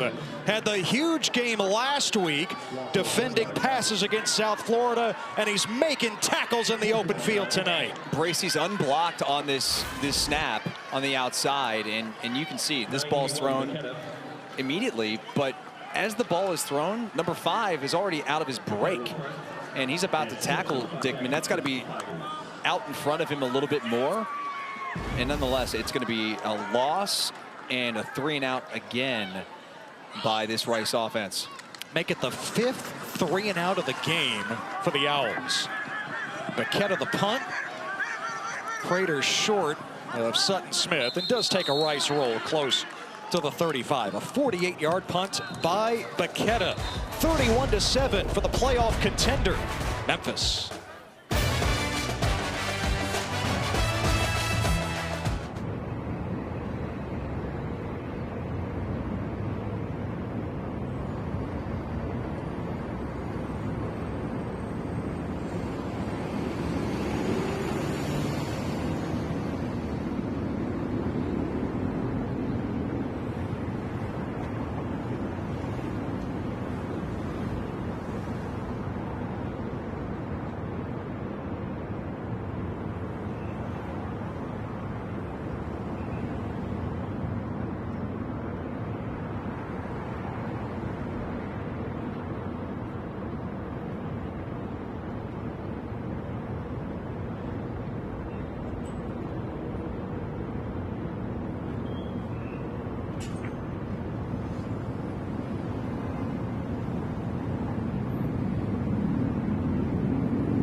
You're watching the American Conference on ESPN. And there's a long way to go, about a month left in the regular season. In the American standings, Memphis has as good a shot as any. Beat South Florida last week. Navy still undefeated. And remember, they have North Texas, Dustin, tomorrow in Denton. Yeah, it's going to be a big one there in Denton at noon. And we'll know a lot more about this conference, come tomorrow afternoon. But I'm really looking forward to the next couple of weeks, especially next Friday, as Memphis has to take on Tulane as well. Lewis finds Marcelo Bussey to start this drive for Memphis. A gain of about 4 on the play. Yeah, Memphis down the road with the game against Tulane at home next week on Friday. At East Carolina, any trip to Dowdy-Ficklin could be dangerous. No doubt. And then Navy at home to close out the regular season. Of course, potentially the conference championship game after that.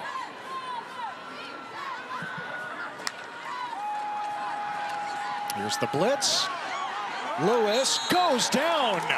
Sacked by Blake Banish. Your man, Dustin, he impressed you on tape, and he impresses you on the field here.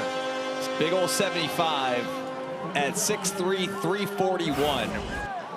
Has a motor for days and just is able to use his hands to swim and push and find a way, any way, to get home to get Brendan Lewis on the ground. They said he runs 19 miles an hour on the GPS. How about that? At that size? Are you kidding me?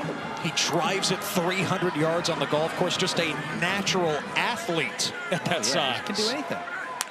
3rd and 14 after the first sack of the night for Rice. Lewis has a clean pocket this time. And Bryce Anderson's going nowhere. Andrew Alway right there to greet him.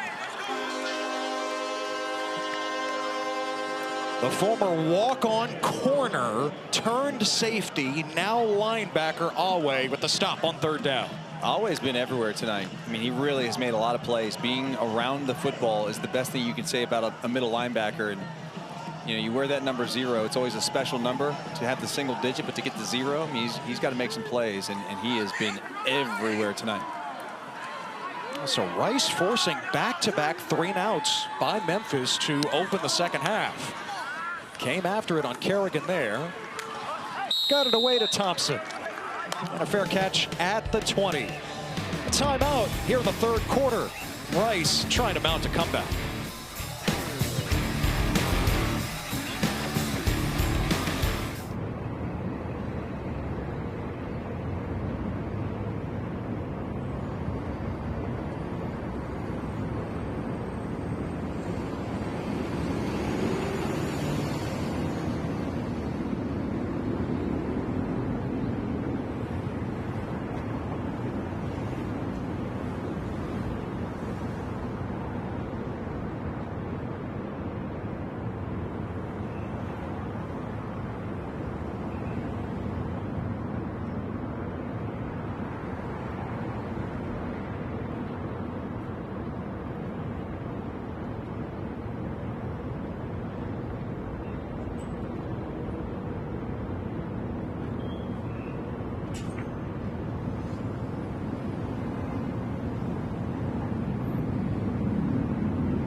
SEC all day on ABC.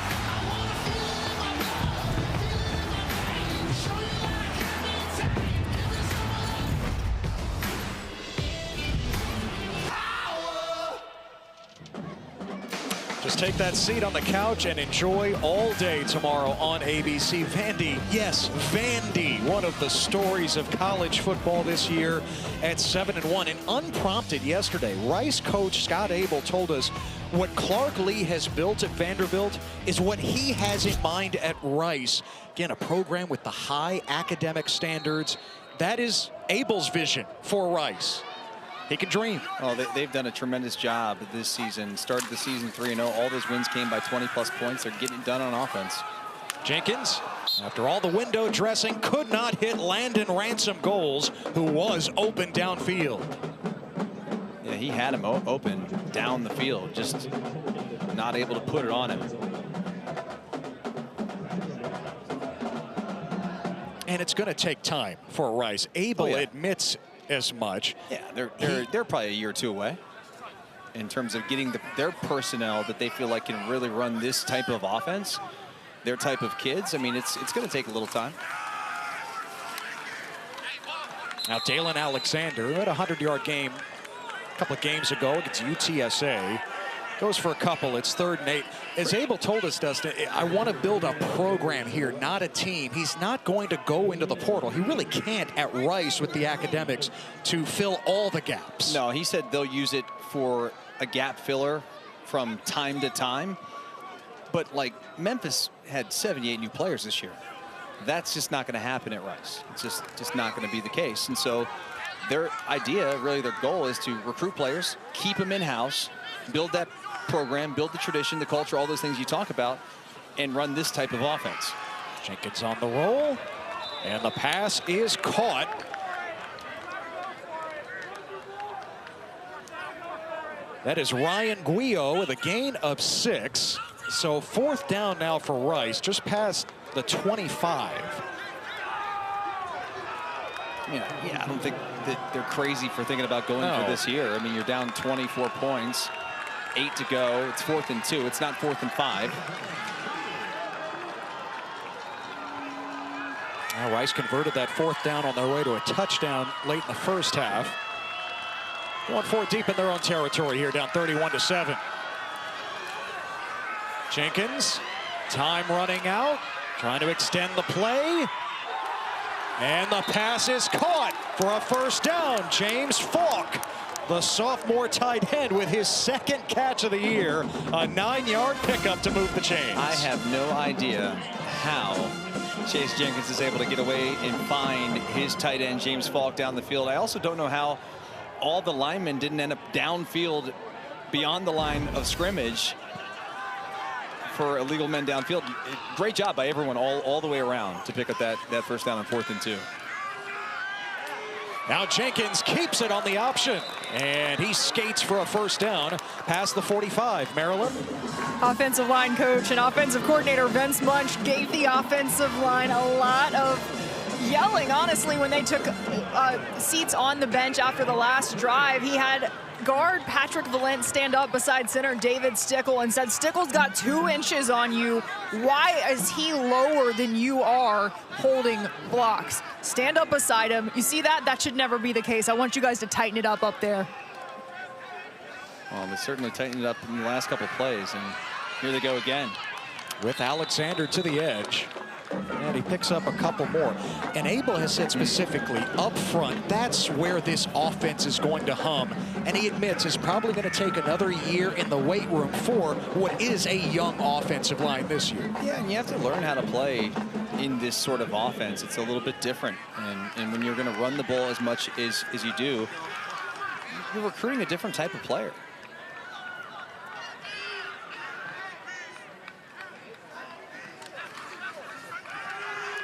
Now the pitch off the triple option. Landon Ransom goals, who returned from injury last week, to the boundary, and the Memphis 46, a gain of 4. Well, this is that triple option, truly a triple option. You know, fakes the mesh point there at the dive, and then goes with the pitch on the outside to Ransom goals.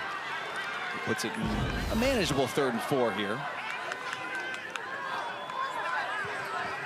Ransom goals. Plays that slot position. He can catch passes. He can run it. Up the gut to the sticks. Alexander just short of the line to gain. Drew Watts made the tackle. So once again, 4th down for Rice. And there's no question here. And they're going to go quick.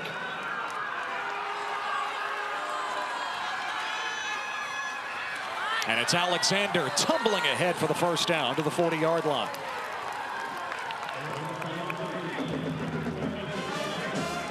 Alexander did not play all of last year. In fact, injuries have really derailed his first 2 years here at Rice, product of Pflugerville, just north of Austin.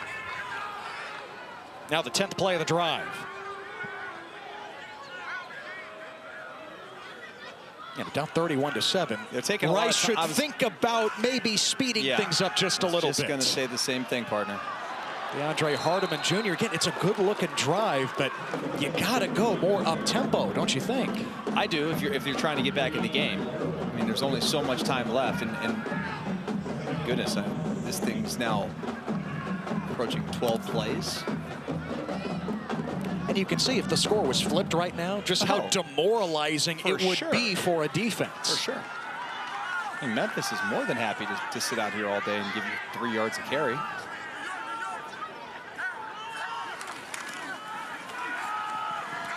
Hardiman again. Hardiman inside the 25 and into the red zone. The freshman with 17 yards. Now, you can get some runs like this, some explosives, runs over 15 yards. That helps expedite this drive. Now you're inside the red zone for the 2nd time tonight. The chance to potentially cut it to 17. Quentin Jackson back in at running back. Jenkins trying to find Jackson in the end zone. Oh, that pass was up there forever. Jackson could not come down with it. I think he just lost in the lights. I really do, because the ball, it did hang up in the air for a while. And I'm not saying this is an easy catch to make, but he's there. As he kind of takes like a weird step. And you can see where it got caught in the lights a little bit. That one right step right there, and just not able to come away with that touchdown reception that should have been. 2nd touchdown drop tonight. Yep. By the Owls. On 2nd and 10, flag is down from behind the play. Jenkins breaks the tackle.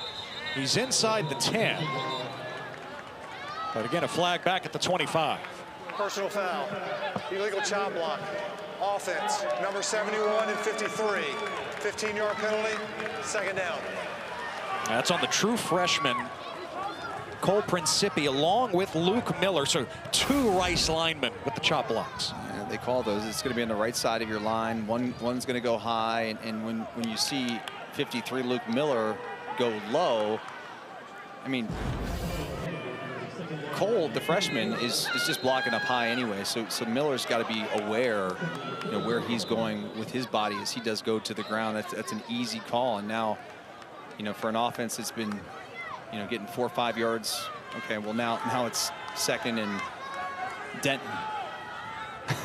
That's a ways up there. That's about a 12-hour drive, isn't it? 5. Okay. But close. Oh yeah, north of Dallas. That's all right. I was thinking of Lubbock.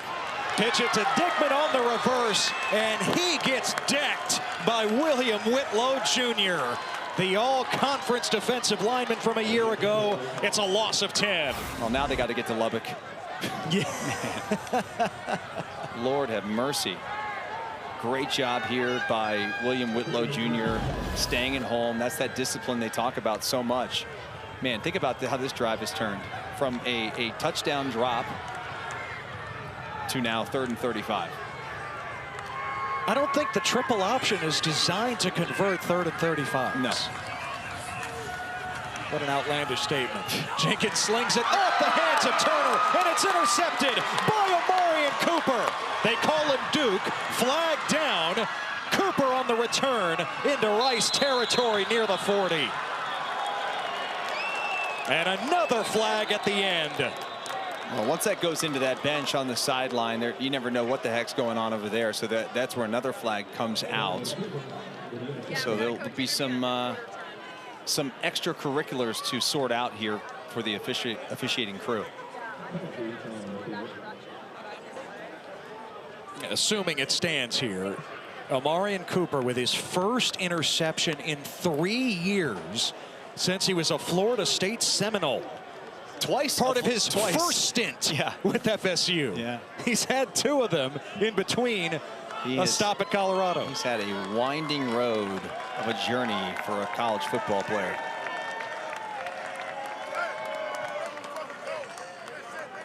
Give him the belt. There are 2 fouls on the play. Personal foul, face mask, offense. That penalty's declined. The result of the play is an interception. After the play, personal foul. Passing team, number 1, 15-yard penalty, first down. Yes, so Turner with that penalty at the end of the return, tack that on. And Omarion Cooper with the pick. Yeah, you can see this is an offense not designed to go deep down the field. You know, they're just trying to really pick up, you know, what they can there, 7-8 yards, and see if they can, you know, launch it basically a Hail Mary on 4th down. But Cooper comes away with the pick. There's some extras going on there out of bounds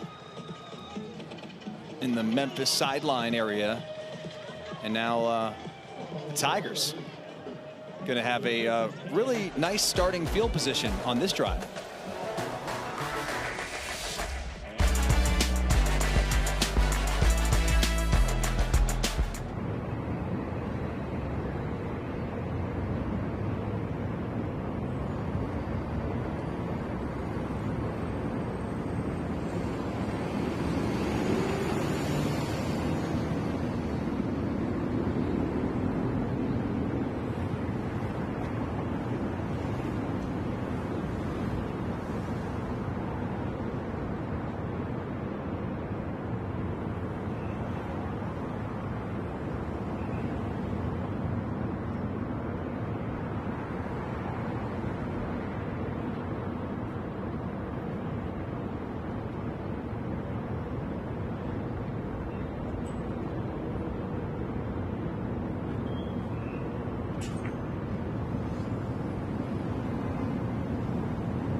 Omarion Cooper interception has Memphis with the ball back up 31-7. Head coach Ryan Silverfield just went over to each section of the defense and yelled one play at a time. That's exactly how we make plays. And then he went to the D-line yelling, keep getting after their heads, stay tough, keep fighting. Yeah, I mean, the energy that Ryan Silverfield showed just yesterday in our meetings with him, just off the page, as Memphis starts at the 27 of Rice. The pass to Kluse incomplete. Of course, this is the case for Memphis in the playoff race, Dustin. Every game now is our most important, but you can just see in his eyes, they know they can't let up now. They had the loss to UAB. They can't afford to slip up again. No, and they probably feel pretty comfortable where they're at right now with this 31-7 lead, and they're happy about that, but they know. And they can't come into any stadium on a Friday night or any Saturday and take it for granted. They saw that at UAB. Lewis's pass just a little bit behind C.J. Smith. Incomplete. And it's 3rd and 10. Yeah, it's still back-to-back drops on 1st and 2nd down. I know that pass was a little bit behind his target on the outside, but it still should have been caught.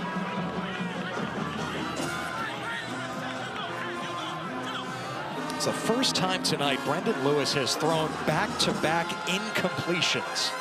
Tells you the story of his night.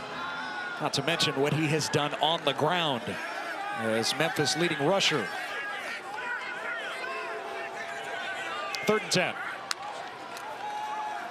Just a 3-man rush. Fitting it into a tight window. No incompletion this time. It's a 1st down for Cortez Bray. He is still going. Braham inside the 5. Cortez Braham Jr. is an alpha. 25 yards. What an individual effort on the outside by Cortez Braham. Let's count the tackles he breaks. I mean, there's 2 right there. 3, 4, 5, 6, 7, 8. You got 8, 9? How about the whole defense? How Pretty about much. the whole defense? Can't tackle me. What a play. Unreal. I'm just kind of disappointed for the young man. He didn't make it in the end zone with that effort. Wow. Thought he was headed there. Yeah, sure did. Final minute of the quarter, and DeRosier finishes it off. It's another rushing touchdown for Memphis, the 5th of the night for the Tigers.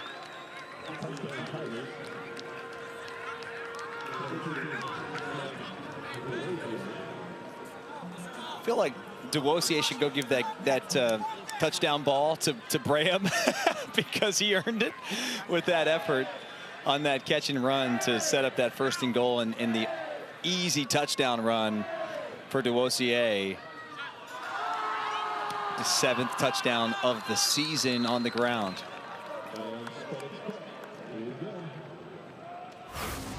Braham is still fired up, as he should be. Oh my goodness, he absolutely should be fired up. I mean, this is a walk-in, untouched touchdown. Maryland? Yeah, you guys said it pretty well. B. Lou came over Brandon Lewis saying that should have been his TD, that should have been Tez's, and Greg kind of laughed about it, and all 3 of them nodded their head, gave the same reaction, and then Cortez Braham continued to scream, "I'm so tired, I'm so mad I didn't score." I don't think he had any energy left at the end of that run, but man, I don't know that I've seen this season one player have such an individual effort on one play quite like that. I mean, he literally broke every tackle. Yes. Like maybe there was one player on defense that didn't miss a tackle. Maybe there was. Were there more than 11 on the field? Well, that we didn't count, but I will say this. there may have been. Oh, I bet. No, that's one he'll never live down. Here's Aaron Turner on the return for Rice past the 20. Monday Night Football in Arlington, Texas. Dak and the Cowboys matching up with the Cardinals. 8 Eastern, 5 Pacific on ABC, ESPN, ESPN Deportes, and the all-new ESPN app. Plus, you can catch Peyton and Eli on ESPN2. You got NFL Live at 3. Scott Van Pelt and the Monday Night Countdown crew at 6. Speaking of Halloween and speaking of the Owls, did you hear what happened to Brian Schottenheimer, the Cowboys coach, last night? Jenkins carries it for a couple here. Brian Schottenheimer said today at his press conference, an owl got into his house last night. Did Shotty remove the owl himself? No, he did not. Called animal control. He said he was ready to stay at the condo and leave his wife there, niece, nephew, other family members are trying to get it out. They had to call animal control. Owls are scary. Yeah, don't mess with owls. Yeah. I mean, Memphis is tonight. It's all good, but... Well, they're tigers. Yeah, that's right. If I was a tiger, I wouldn't be that scared of an owl. But I'm a human. Yep. The talons on those things are scary, man. The perfect Halloween football story as we head to the fourth quarter here in Houston. The playoff dream very much still alive for Memphis here in Houston.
Memphis leads the Rice Owls 38-7. Tigers head coach with me here.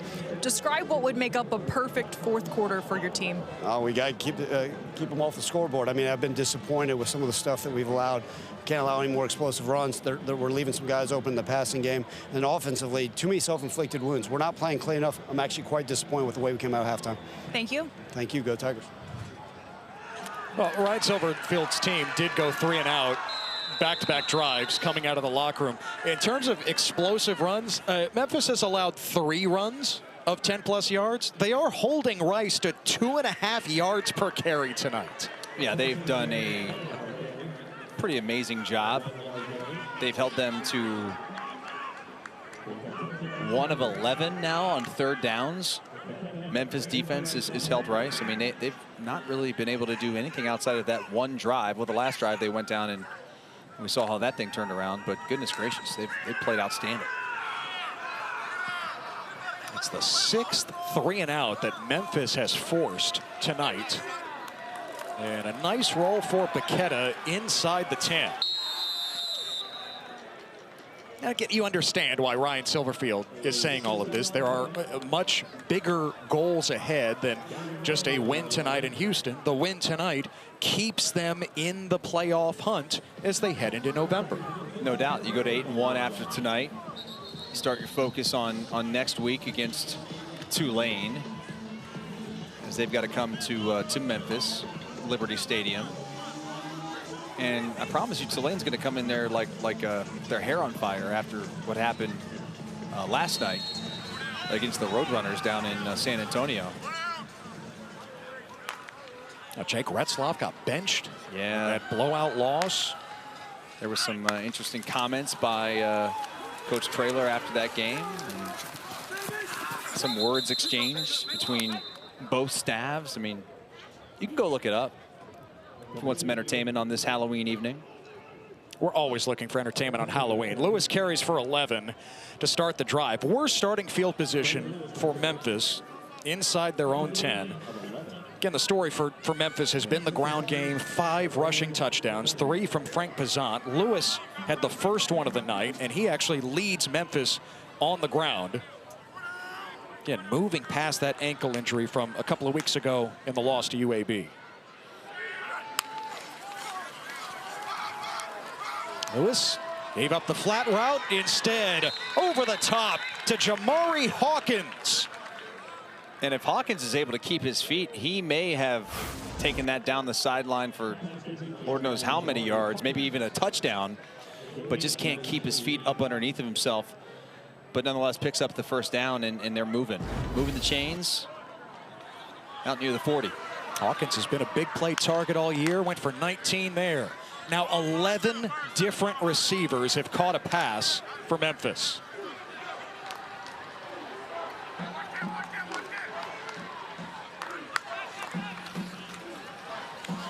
Lewis breaks a tackle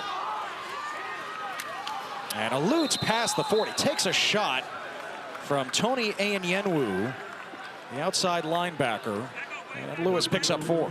I'm sure that one has Tim Cramsey, the offensive coordinator of Memphis, a little bit nervous, seeing his starting quarterback, who they know they're going to need in these final 3 games, takes a big-time shot there at the end of that run.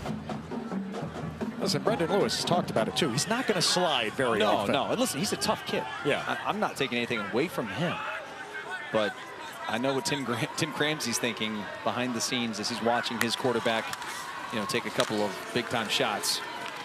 Again, Lewis keeping. And this time for a first down to midfield. Dustin, you brought it up with Cramsey, with Ryan Silverfield. Oh, it's Lewis hobbles off here. So back-to-back runs. And Lewis limps off. Okay. All right, that's something we got to keep an eye on. And that is not good news. You can't. You do not want to lose your starting quarterback in a game you're up 38-7. And so Arrington Maiden, the redshirt freshman from College Station, about 100 miles to the north, is in for Lewis.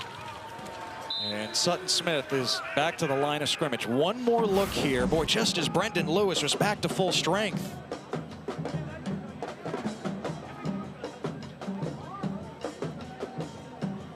Well, he was limping off, so that would probably indicate that it was lower body. Dustin, after the previous run, why is that option even in the menu at this point? I think it's a fair question.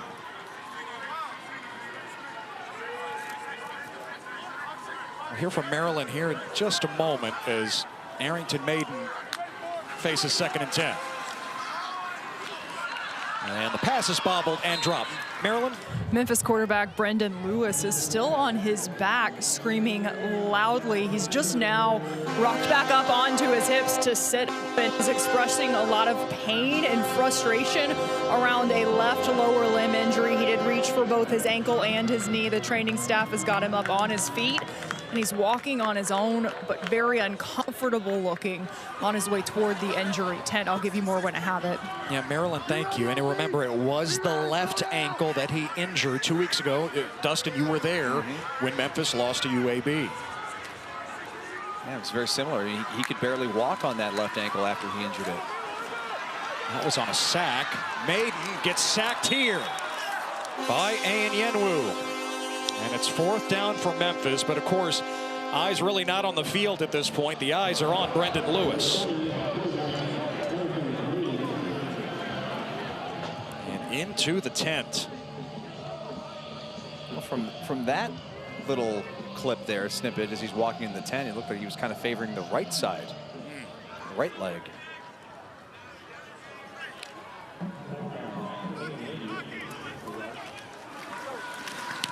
Kerrigan to punt. And Thompson on the return. Flag down from behind Thompson, who makes it to the 25.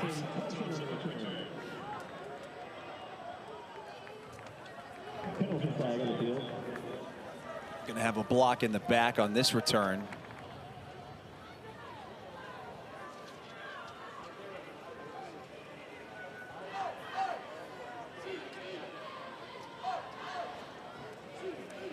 There is no foul for illegal blindside block on the play. 1st down. Immediate timeout. So a timeout with 9:47 to go, a 38-7 lead. But what is the condition of Brendan Lewis?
Memphis in the playoff race and up big against Rice, but the story now, Brendan Lewis's health yet again. Just came back from that ankle injury a couple of weeks ago and limped off the field after this carry moments ago. Rice takes over, and the flag is down. It's going to be roughing the passer. Well, not probably roughing the passer, but a 15-yard personal foul, I'm guessing. It's around the quarterback, late hit. Brendan Lewis, at least, is out of the blue medical tent for Memphis. Personal foul, targeting, defense, number 7. Previous play is under further review. And, of course, that's major for Yeah, Drew Watts, big because time. if this is truly targeting, he would have to miss the first half of the game against Tulane next Friday night. Great point. Man.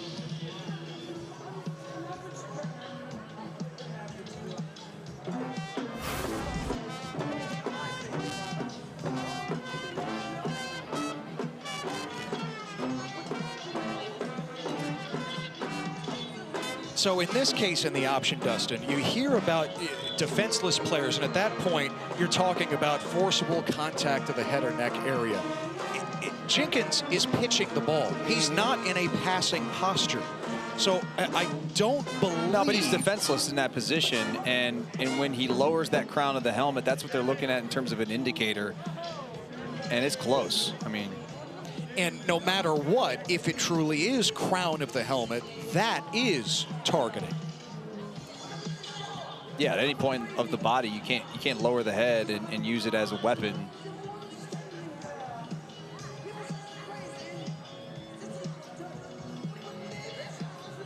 To me, that's very close.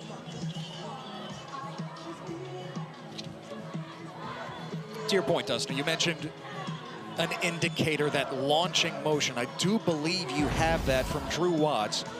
And taking a poll here in the booth around, asking the guys, because we got about 8 people in this tiny little booth, and it's kind of split.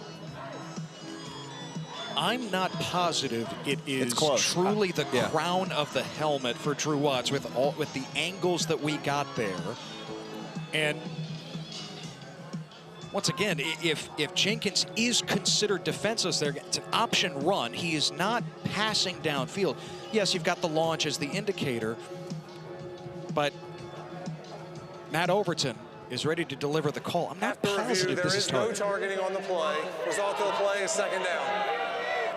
Yeah, so it is enough to overturn it. I just didn't think there was enough there, and I really don't think that Jenkins qualifies as defenseless on that play as a runner with the option pitch. And in any event, they say that Drew Watts made contact with the chest. It wasn't the head or neck area, and apparently not the crown of the helmet. So it goes as a gain of 3. Drew Watts not ejected. And Jenkins takes off. Just short of the line to gain.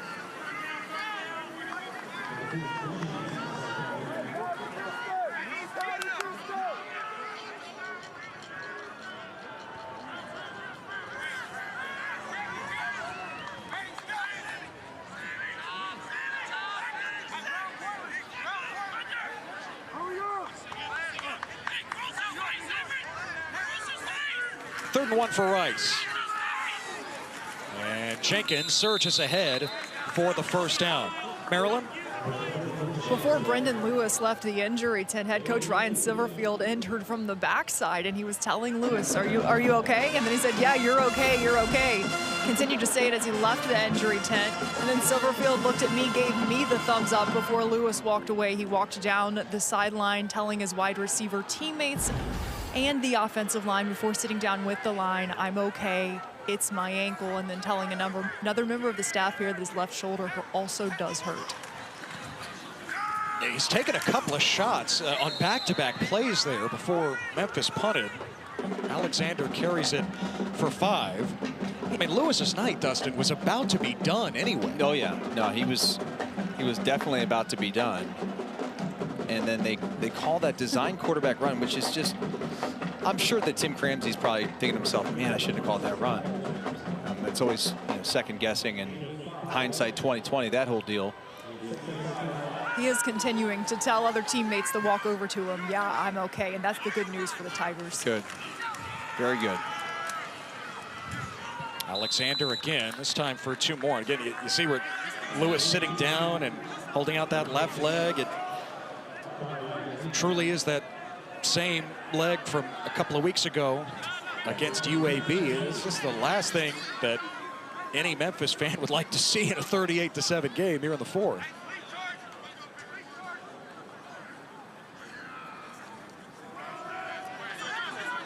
Team with playoff aspirations here down the stretch, coming out of the group of 5.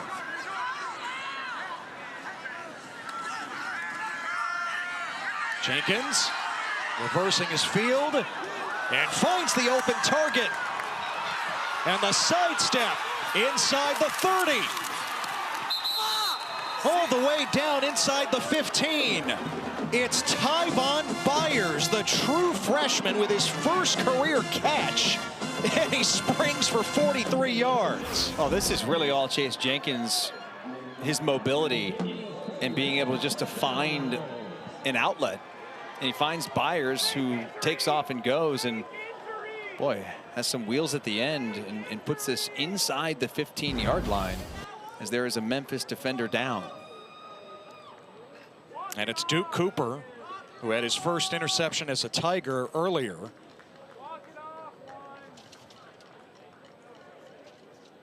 And thankfully for Memphis, he's right back to his feet.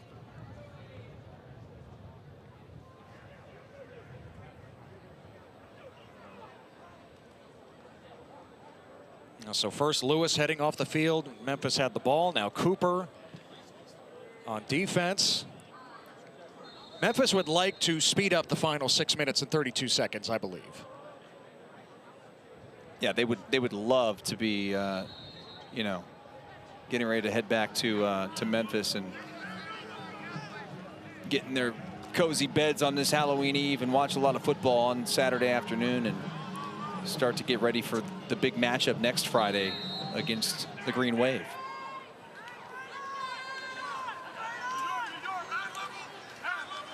Tyvon Byers, the true freshman, remains in at running back for Rice.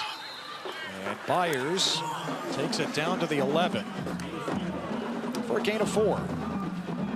Byers from Montgomery, Texas, about an hour to the north. Piled up more than 100 touchdowns in his 4 years at Lake Creek High School.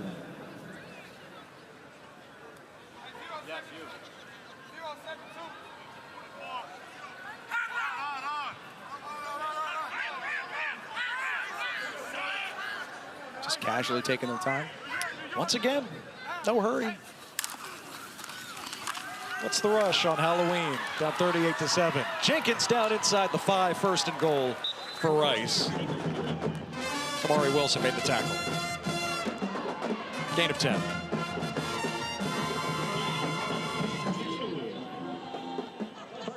Really is a fun offense when it's working. No, it is. I like it. Scott Abel says it's almost Frankenstein. He's pieced it together bit by bit everywhere he's been. Jenkins wrapped up by Wilson. It'll be 2nd and goal. It all started with Tom Osborne, the Nebraska I option. He would tape every Nebraska game on VHS when he was a high school coach in Virginia. Then he was inspired by Rich Rodriguez in his first stint at West Virginia, the spread concepts. Think of Pat White, great players coming through there, and he's just added to it. He loves running this option attack out of the shotgun. And another 10-play drive here for this Rice offense. Jenkins keeps it, and he loses a yard. Chris Bracey on the edge along with Sam Brumfield. 10th tackle for loss by this Memphis defense tonight. And Bracey's been in on a few of them. Got to give this Memphis defense some credit, though. I mean, they bowed up here I mean, you'd think this Rice offense is 1st and goal inside the 5. And really, they're kind of going backwards. 3rd and goal. Byers picking his way. Didn't get in. 4th and goal. With under 4 minutes to play. And just overall, the way Memphis has played this unique attack on a short week, everything they had to go through in practice to deal with what Scott Abel was going to throw at them. Yeah, do your job, the assignment football, all of that. Memphis has been up to the task. Rice. And a timeout for Rice with 3:38 remaining. Memphis on its way to 8-1.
ESPN College Football Primetime is presented by Ram, official sponsor of the College Football Playoff. Houston is Space City, the Johnson Space Center. About 30 miles down I-45 from here at Rice Stadium. Rice, great connection to NASA. 16 alums have become either NASA astronauts or administrators. 3:38 to go. And Rice going for it on 4th and goal. They are 3 of 3 on 4th down here tonight. Just trying to cap this with a touchdown.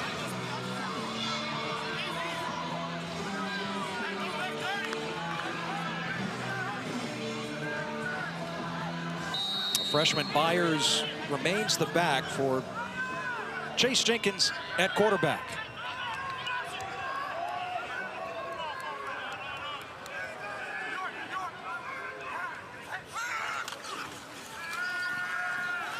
Jenkins wanted Turner in the flat. Instead, it's intercepted.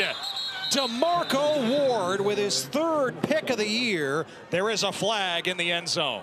Defensive holding. This will be 1st and goal at the 1. Holding. Defense, number 29. Half the distance to the goal, automatic 1st down. That's called against Jaden Dennis, the corner. He had an open receiver in the back of the end zone. He had the tight end Falk, the wide open in the back of the end zone. I don't think he could see him because the official was maybe in the way, but the holding call was right there where the interception occurred. And we'll see if the Owls can make this look a little more respectable at the end of the day.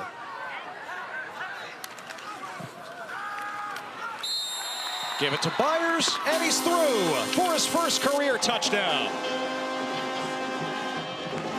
Had the big play earlier in the drive, and he pays it off.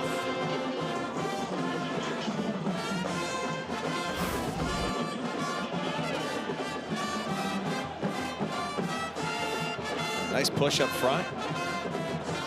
Maybe they should have done that on first and goal, and they had it at 3. That was a great job by the offensive line, allowing Byers to just easily walk into the end zone. Chase Allen on for the extra point. Remember, Goda had that knuckleball PAT at the end of the first half, and Allen with his second extra point of the night. Tyvon Byers, his first career touchdown on a night that's really been owned by Memphis.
Strap in. The SEC on ABC College Football tripleheader starts in Austin tomorrow. Arch Manning off the injury report for number 20 Texas as they host Diego Pavia and number 9 Vanderbilt. The rivalry in Jacksonville at 3:30 Eastern. Number 5 Georgia and Florida, and a playoff elimination game in Knoxville, Tennessee and Oklahoma.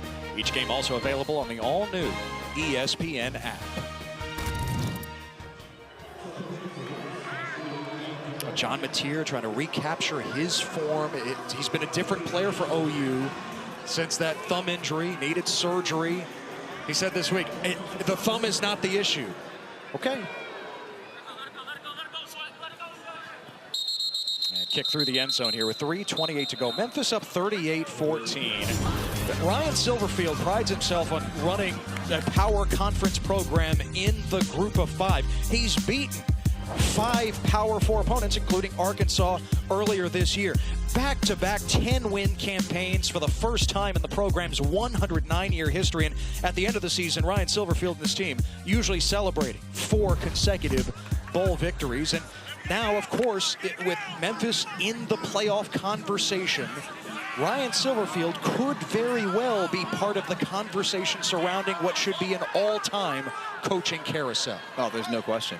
I mean, there's so many jobs open right now, more than I can ever remember in my lifetime, and big-time jobs, big Power 4 jobs that are going to pay some big-time dollars to up-and-coming coaches, and certainly he's one of, you know, a lot of coaches out there that deserve to be in the conversation. Been here 6 years and has done such a tremendous job. Those back-to-back 10-win seasons, you said he's won 4 straight bowl games. I don't know what more you can expect out of Memphis outside of, you know, obviously winning this conference and getting to the playoff, which they've got a path to do this season. And Silverfield shared a great story with us yesterday. 2nd and 5 here in Pazant, who had the 3 touchdowns in the first half, lowering the shoulder ahead past the 30. After they beat Arkansas, there was a donor, Silverfield says, who texted him that we're going to do everything we can to keep you here at Memphis. After they lost to UAB a couple of weeks ago, there was one donor who texted Silverfield, I'll help you pack your bags. College football, the life of a college football coach. I mean, you know how this job can be up and down. You know, they were having a whiteout at Happy Valley, and 2 weeks later, he was packing his bags, Coach Franklin. Yeah. He won't be able to work long. 2-minute timeout here in Houston. 2-minute timeout. 38-14 Memphis. Tigers definitely in that playoff mix.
Introducing Verts.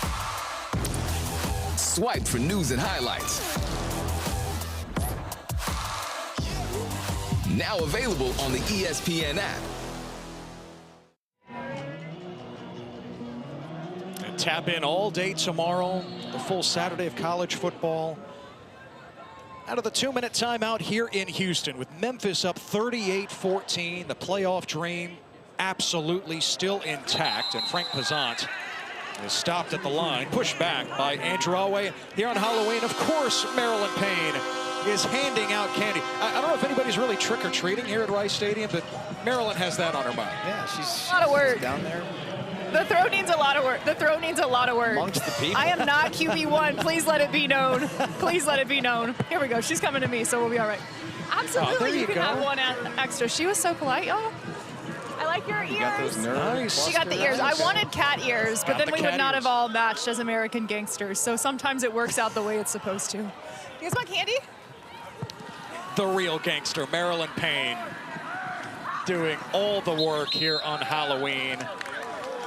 Tyson Thompson, the fair catch with 1:12 to go. Listen, again, the story for Memphis moving forward, we heard Maryland's report earlier. Brendan Lewis is telling everybody he's okay, but shaken up earlier in this fourth quarter. That will be the first question that Ryan Silverfield hears. How is your quarterback moving forward? Well, and I think he's going to be okay, judging by the way that he was responding to his teammates on the sideline, what Maryland was able to report back to us, and just seeing him being able to walk. Not quite the limp that he had against UAB, and it was a different extremity, the right leg as opposed to the left leg this time. Drew DeVilliers now in at quarterback for Rice, and Dalen Alexander picks up a couple. Yeah, I mean, Lewis does seem to be in fine spirits. He took that visit into the medical tent, getting so sharp here tonight. Fresh off the rally against South Florida. Tonight, Memphis leading rusher. Scored their first touchdown, and again was hurt earlier in the fourth quarter.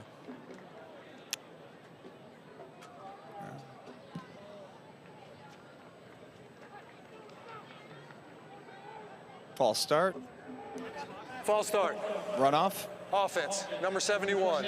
To avoid a 10-second runoff, Rice has called their second charge timeout. And that's what you can do to avoid the runoff. That's Rice's choice here with 49 seconds to play. DeVilliers, the redshirt freshman out of Plano, originally committed to play baseball at TCU, decided to come down here to Houston to play football at Rice.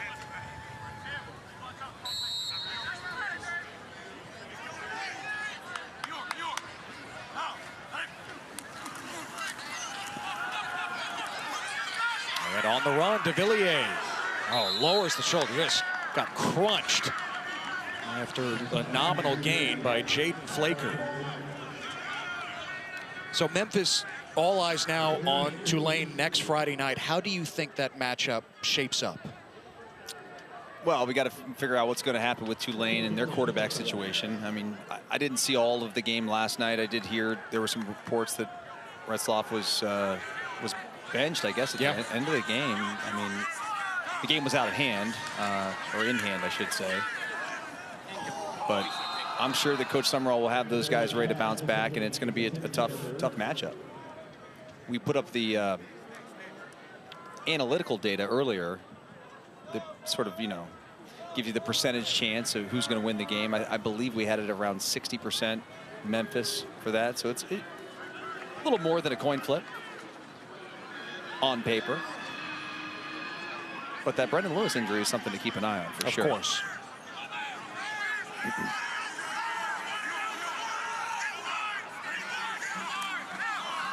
High snap, DeVilliers corrals it. And on 4th and 10, goes down, and Memphis can take the knee here with 4 seconds to play. Now, Ryan Silverfield said it last week after they came back from 14 down to beat South Florida. We really have the largest rebuild in college football. I mean, in this portal era, 78 new players. 78, the most of any team in college football.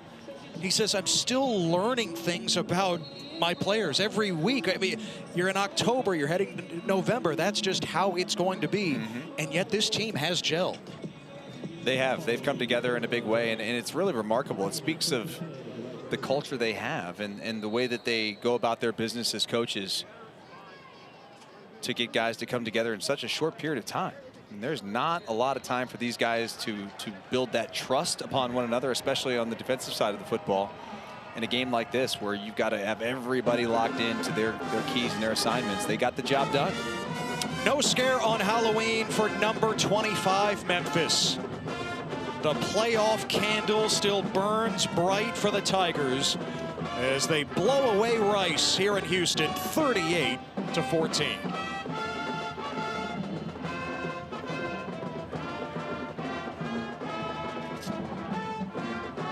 Now 8-1 on the season. Again, the only team from the group of 5 ranked in the AP top 25 and just ahead of the first college football playoff rankings reveal coming up Tuesday night on ESPN.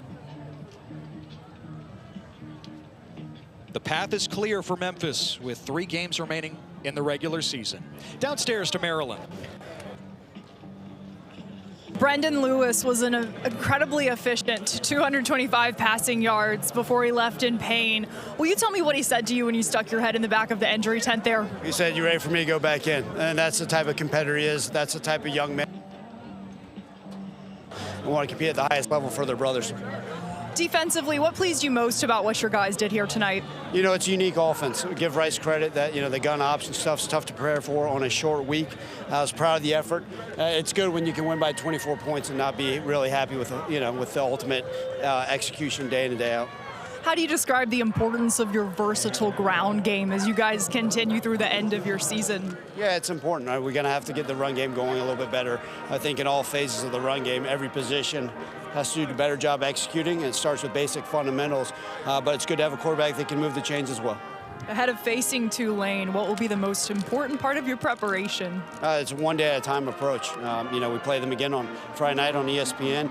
We're excited for that opportunity. We're excited to be back home in front of our great fans. We've got to have a great week of practice and continue to be all in. Thank you so much for the time. Thank you. Go Tigers.